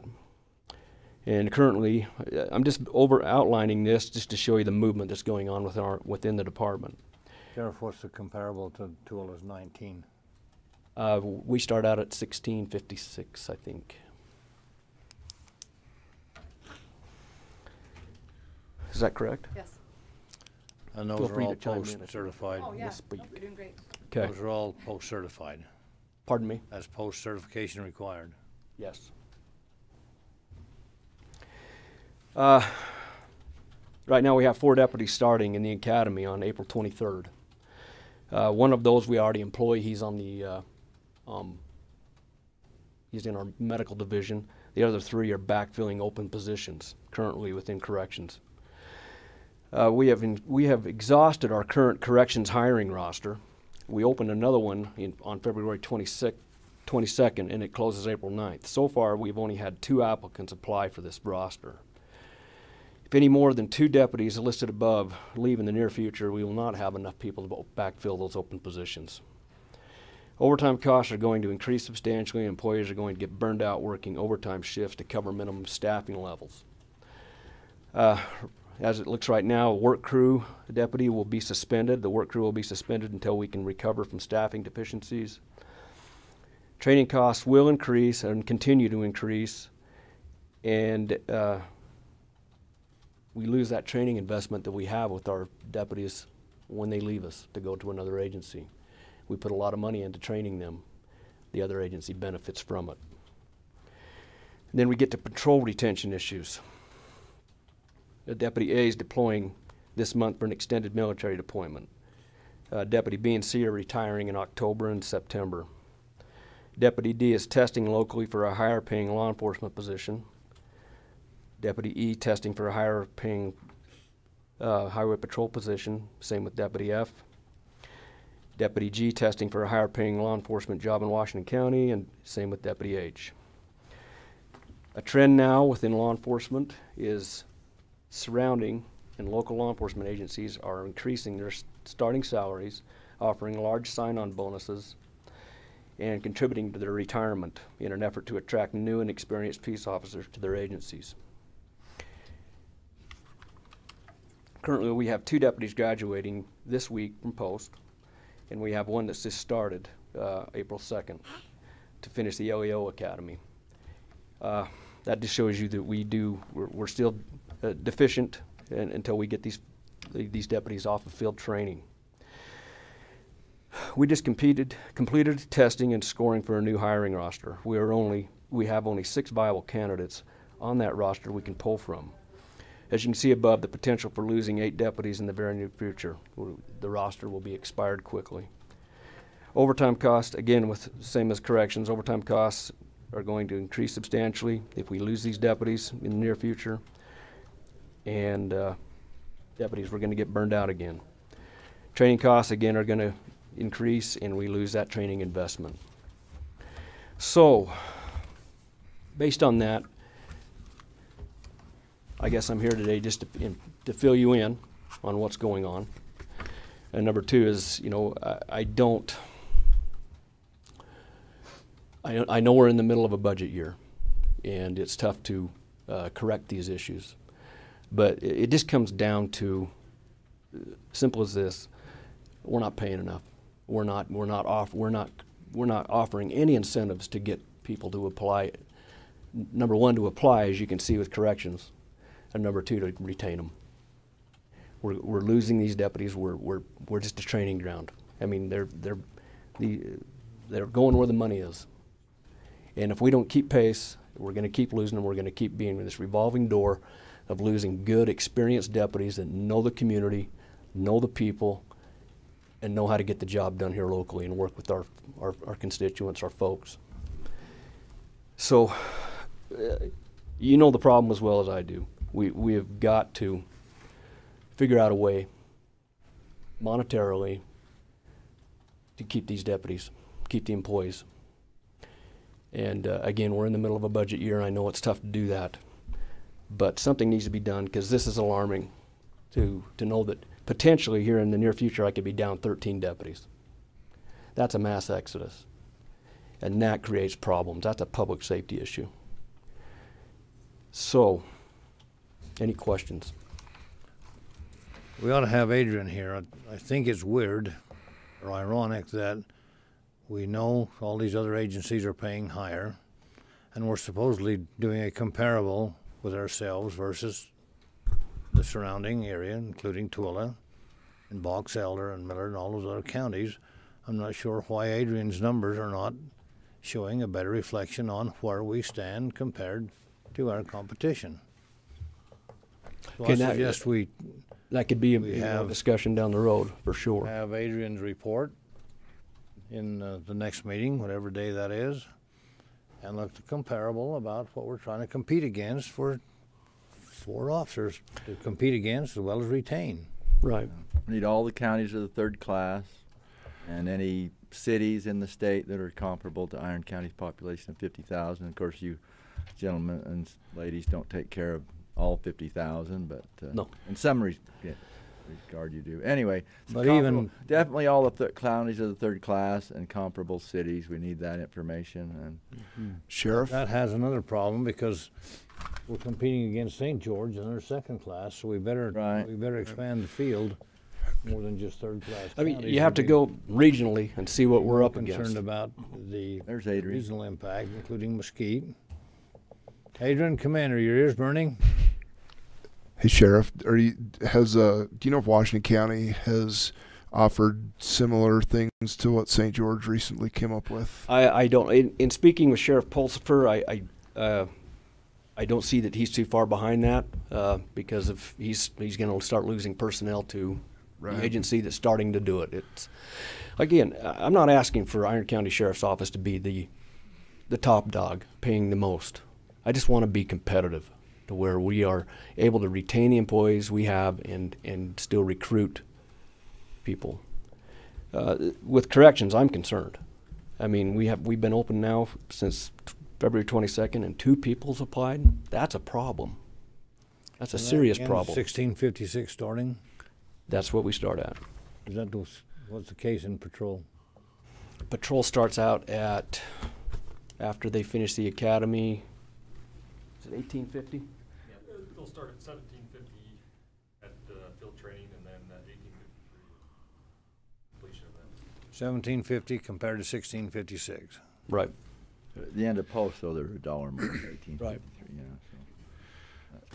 And that's so St. George City, just in the last month or so, is that accurate? Has released. They've basically revamped their hiring position. They're starting at about $29 an hour, with a several $1,000 signing bonus. And then they contribute to their retirement. They contribute to the retirement. Well, we're doing that though.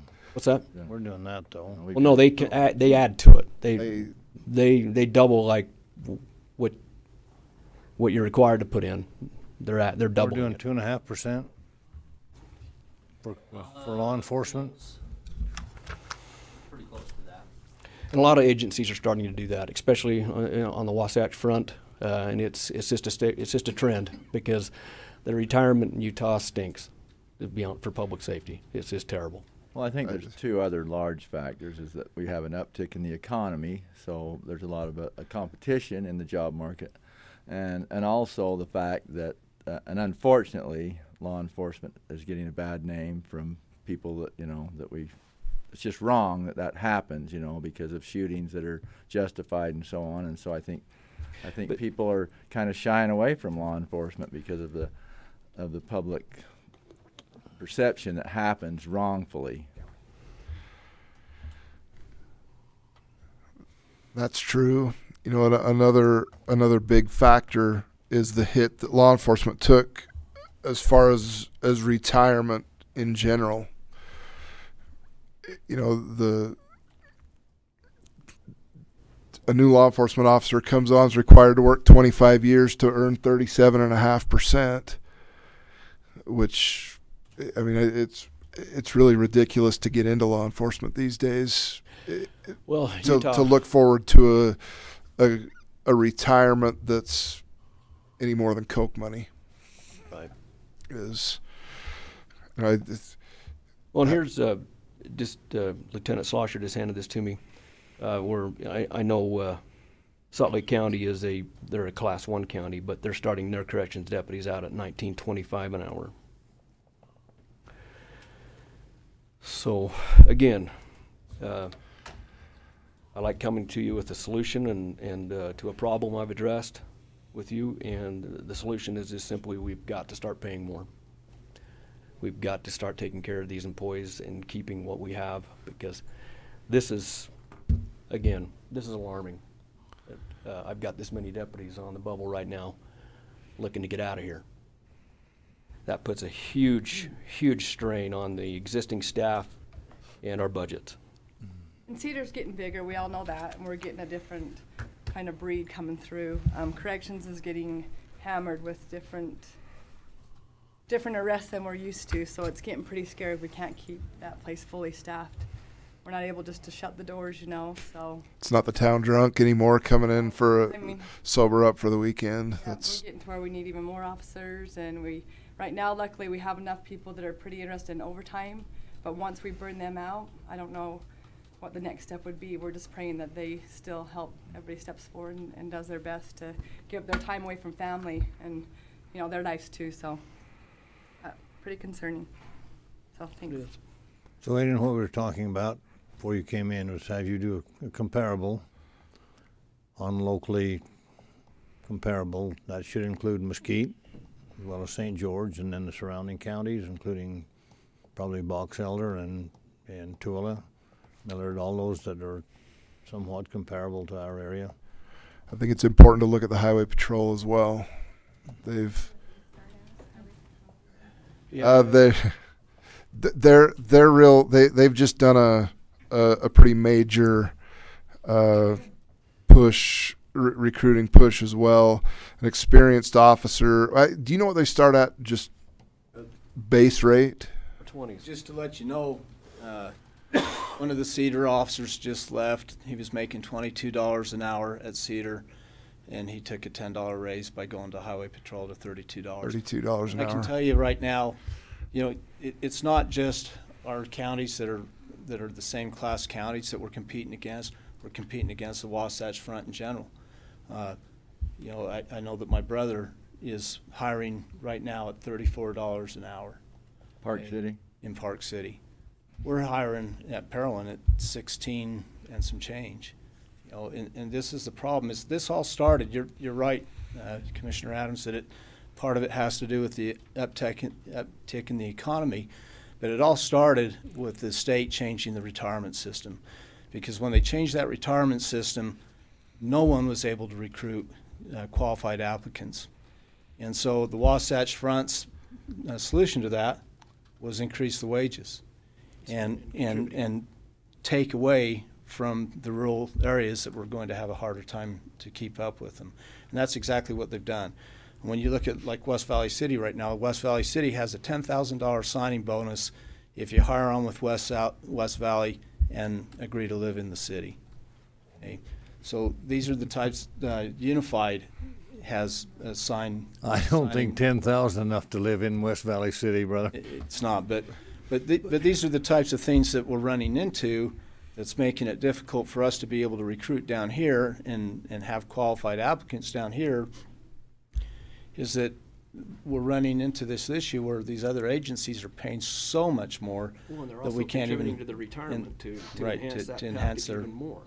And that's part of the issue that we're running into. And while, you know, we have a good quality of life down here, we can't run just on our quality of life. We have to be at least in the ballpark to be able to draw the people that we need in order to have good quality. And one of the things that we need to keep in mind is right now, St. George City is the fastest growing city in the nation. Washington County is one of the fastest growing counties in the nation, and we're feeling some of the effects of the spillover. Just this year alone, we've had an increase of over 1,800 people in our population here. You know, we don't want to end up like West Valley City. 14 years ago, when I came back to Utah, West Valley City's officers were 40 calls down when they checked on duty. Okay, they were completely reactionary police department.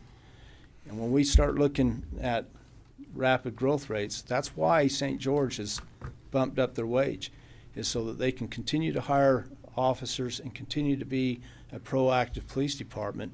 And that's what we need to be able to do in our county, is all of the municipalities and the county sheriff's office needs to be able to have the ability of being a proactive law enforcement agency, so we don't end up with the problems that they have in places like West Valley. Mr. Chairman, let's have that. Well, I got one more comment. My report from Adrian next.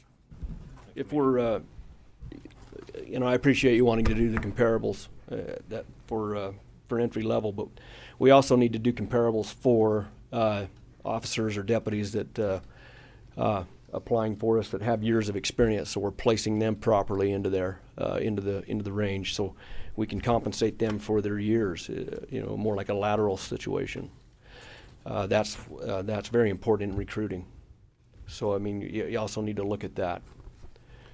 And again, I appreciate Chief Carpenter's comments. And any more questions? Got one in the back here. Debbie. Through the rumor mill, you can hear anything. The Highway Patrol was going to put on a 3-man graveyard shift in Iron County. How might that affect you as well if they take some of the people? Yeah, well, they pay more, so people are going. If they can stay here locally and pay the bills and get a nice raise, what do you blame them? Yeah, I've heard the same thing, that they're going to put another crew on here. So yeah, that'll definitely affect, especially people who want to live here. That's so I think it's really important that I think we need to look at the issue across the board, from not only entry level positions but also I think we need to look at it top to bottom and figure out, because I think in order to stay competitive and to stay ahead of the problems, I think we're going to have to initiate some kind of a lateral, some sort of a lateral program. It has to so that we can recruit well-trained and already experienced officers. If you'll start on that, I would be more than happy to help with that and stay in close contact with the sheriff. That's been an ongoing issue for several years, but I would say over the last 6 months, and even really over the last 6 months, and here locally, it's probably hit us over the last 2 or 3 months even harder than it has. Now that we're seeing agencies like the Highway Patrol and St. George that are moving towards that. It's not just the Wasatch Front that we're facing the competition from. So, but as the liaison with the sheriff's office and having some experience with that, I'll be more than happy to jump into that fray. And just to wrap it up, unless there's any more comments, is, I've got a good team right now at the sheriff's office, good deputies, and we work well together. I don't want to lose them. I don't want to lose them. So. You and Adrian spend the time to work that out? Yes. Sheriff, just one question. I think it's the third bullet point from the end. It says you have 6 viable candidates on the roster. Are they trained candidates? They haven't been to post, and they're just post. Okay. Thank you. We were talking about this in our treasurers conference last summer. How they're trying to poach the ones that already have their training, and they're just offering them to move up there. And there were several counties that were just going, they're place to place, and there's a lot of concern in our group too with it. That's interesting that you use the word poach because they're not. I mean, they're not shy about it or clandestine about it. You know, we have, speaking from the Cedar City Police Department, I mean, I talk to officers from different agencies all the time, and they always ask, hey, who are you going to send us next? I mean, this isn't they're not trying to be sneaky about it. This is, you know, we've gotten to a critical mass point that, you know, it's just open poaching. Well, they probably love us because we're getting them trained. They do. They do because we can, you know, we hire a young idealistic guy that jumps in at 22, 23 years of age and says, I want to be a cop. And then they spend about, on average, about 7 years with us. And then they're like, ooh, wait a minute.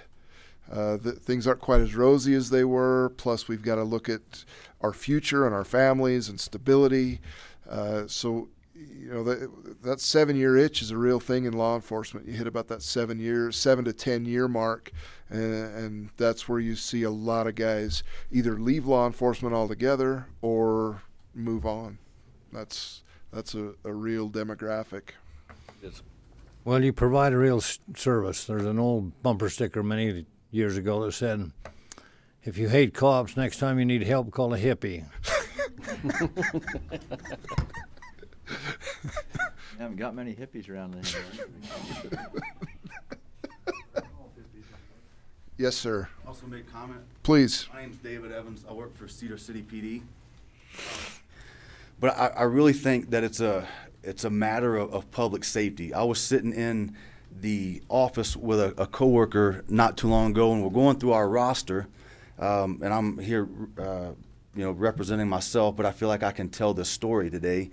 And with the exception of our chief, every single officer, his wife worked, and that's not the issue, but that officer also worked another job.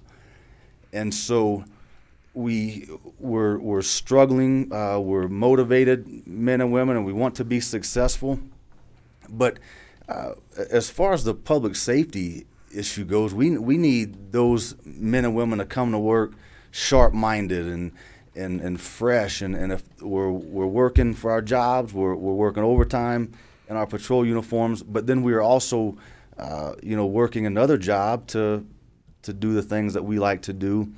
You're not going to get always the best out of that man and woman, in my opinion, and then we don't serve the public. We're carrying firearms and carry a ton of liability with us each day.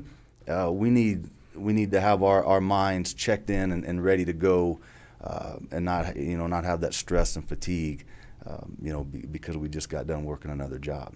So I really think the issue has a lot to do with how we serve the public too, and they deserve our best when we're there with them. So thank you.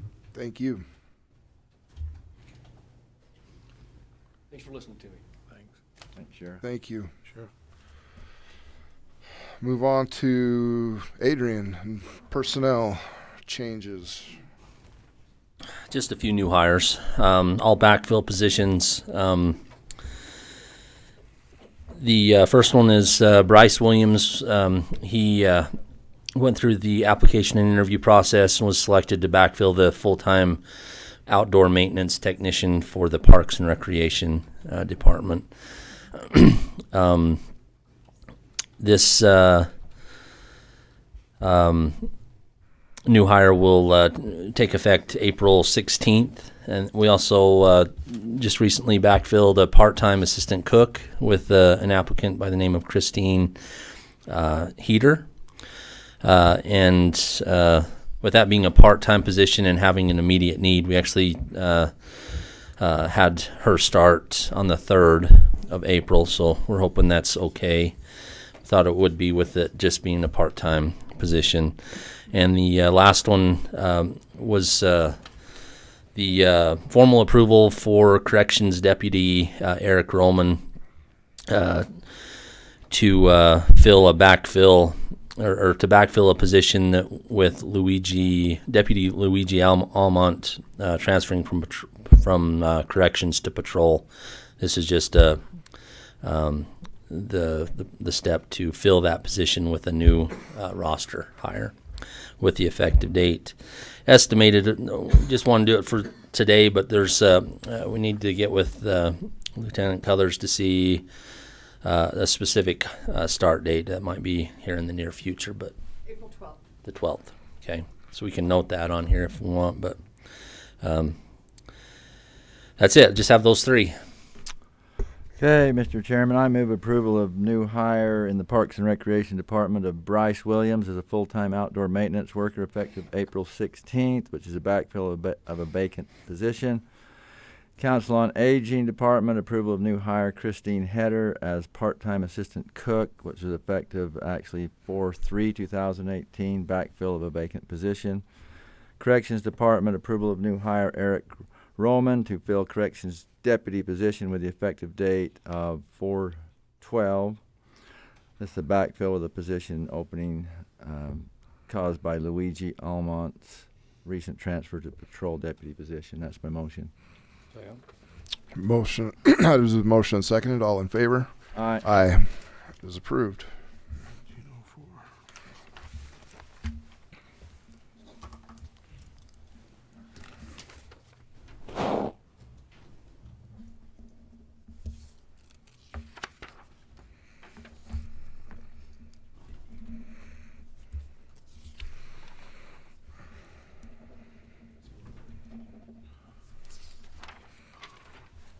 Thank you.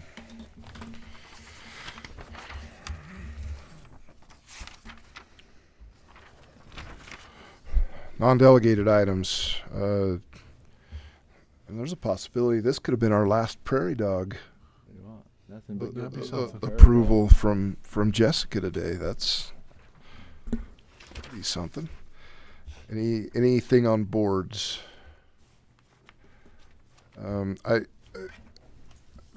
I think Maria has a couple of issues. I have a meeting with her later this week, though. I'll check, and I've checked with her once and then haven't heard back on movement on a couple of her boards, but I'll follow up on that. Anything with the courthouse, elevators, or? I saw Lester out there wandering around, but the sign's still on the door. Elevator man's due the 3rd week of every month. Okay. I saw the truck here late last week, but I don't. Do you want me to try and reach out to the elevator? Oh, Lester was here a while ago. We'll call him. He should be working that through. Okay. So where are we? Just waiting for the elevator guy to come down and certify or accept the improvements we've made, which were remove the call switches from the cab so that it doesn't have that appearance, and then the elevator is serviceable and operable. But your expectation is that we will be approved then? You're there? his regular week in the southern Utah, his name's Hunter, Donald Hunter, I think. He's due down here the 3rd week of every month. He goes on, does the whole south end of the state. And last time I talked to him, there was a glitch last month between he and Holbein. So still appears that we're okay. We're in compliance, and we should be able to make that elevator operable to the public. And it's been a challenge without it. We've had some people that have hard, the stairs are hard. So I'll check with Lester again. But just as far as I know, we're just playing the time game. Okay. Okay. Anything else? Dan, where are we on payment to CIB?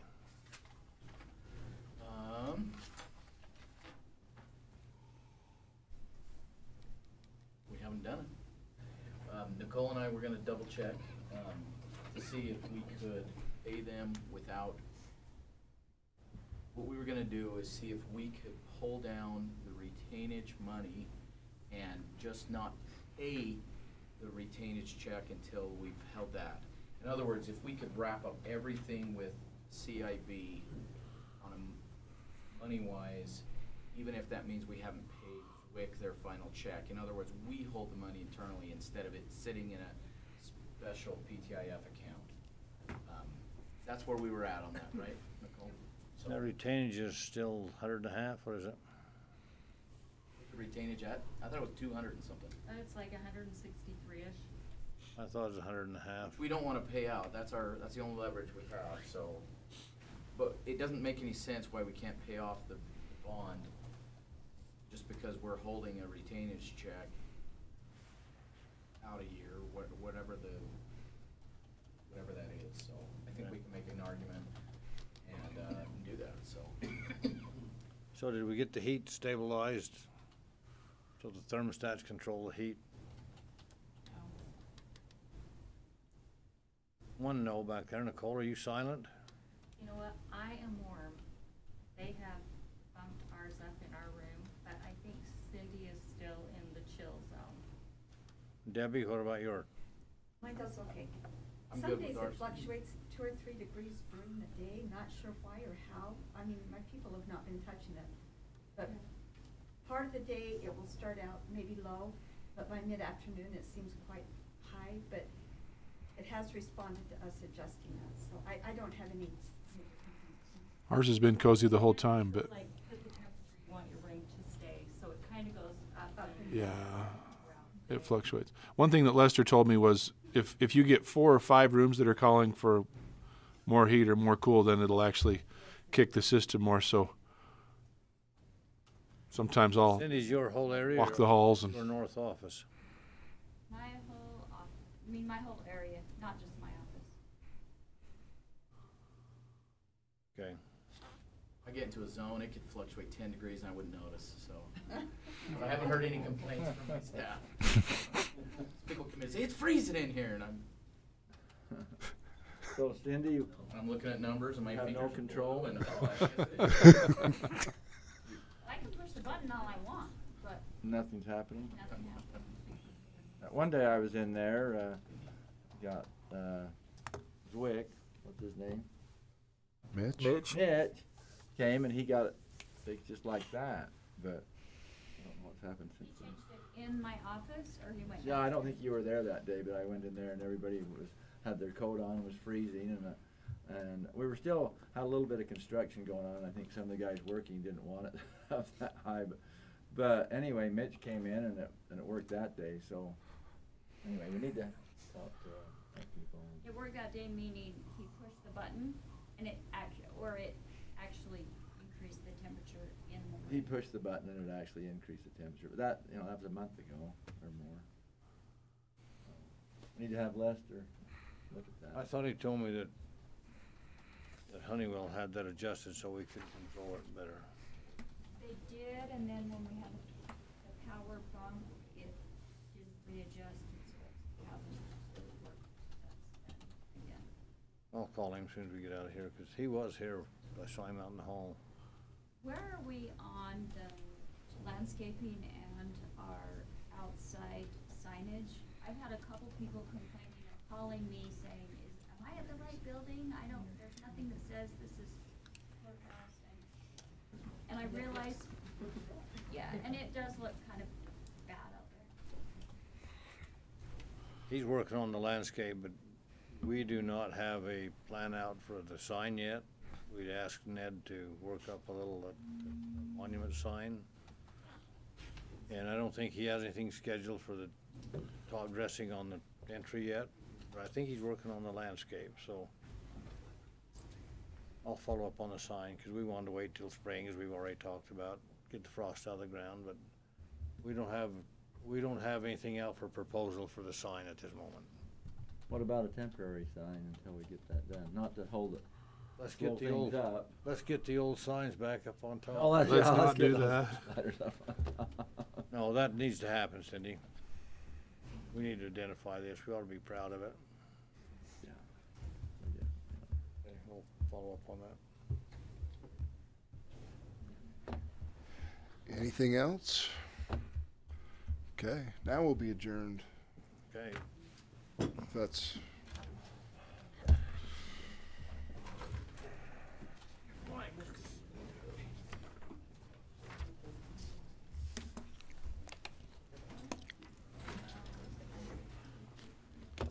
Casey, ran into your brother this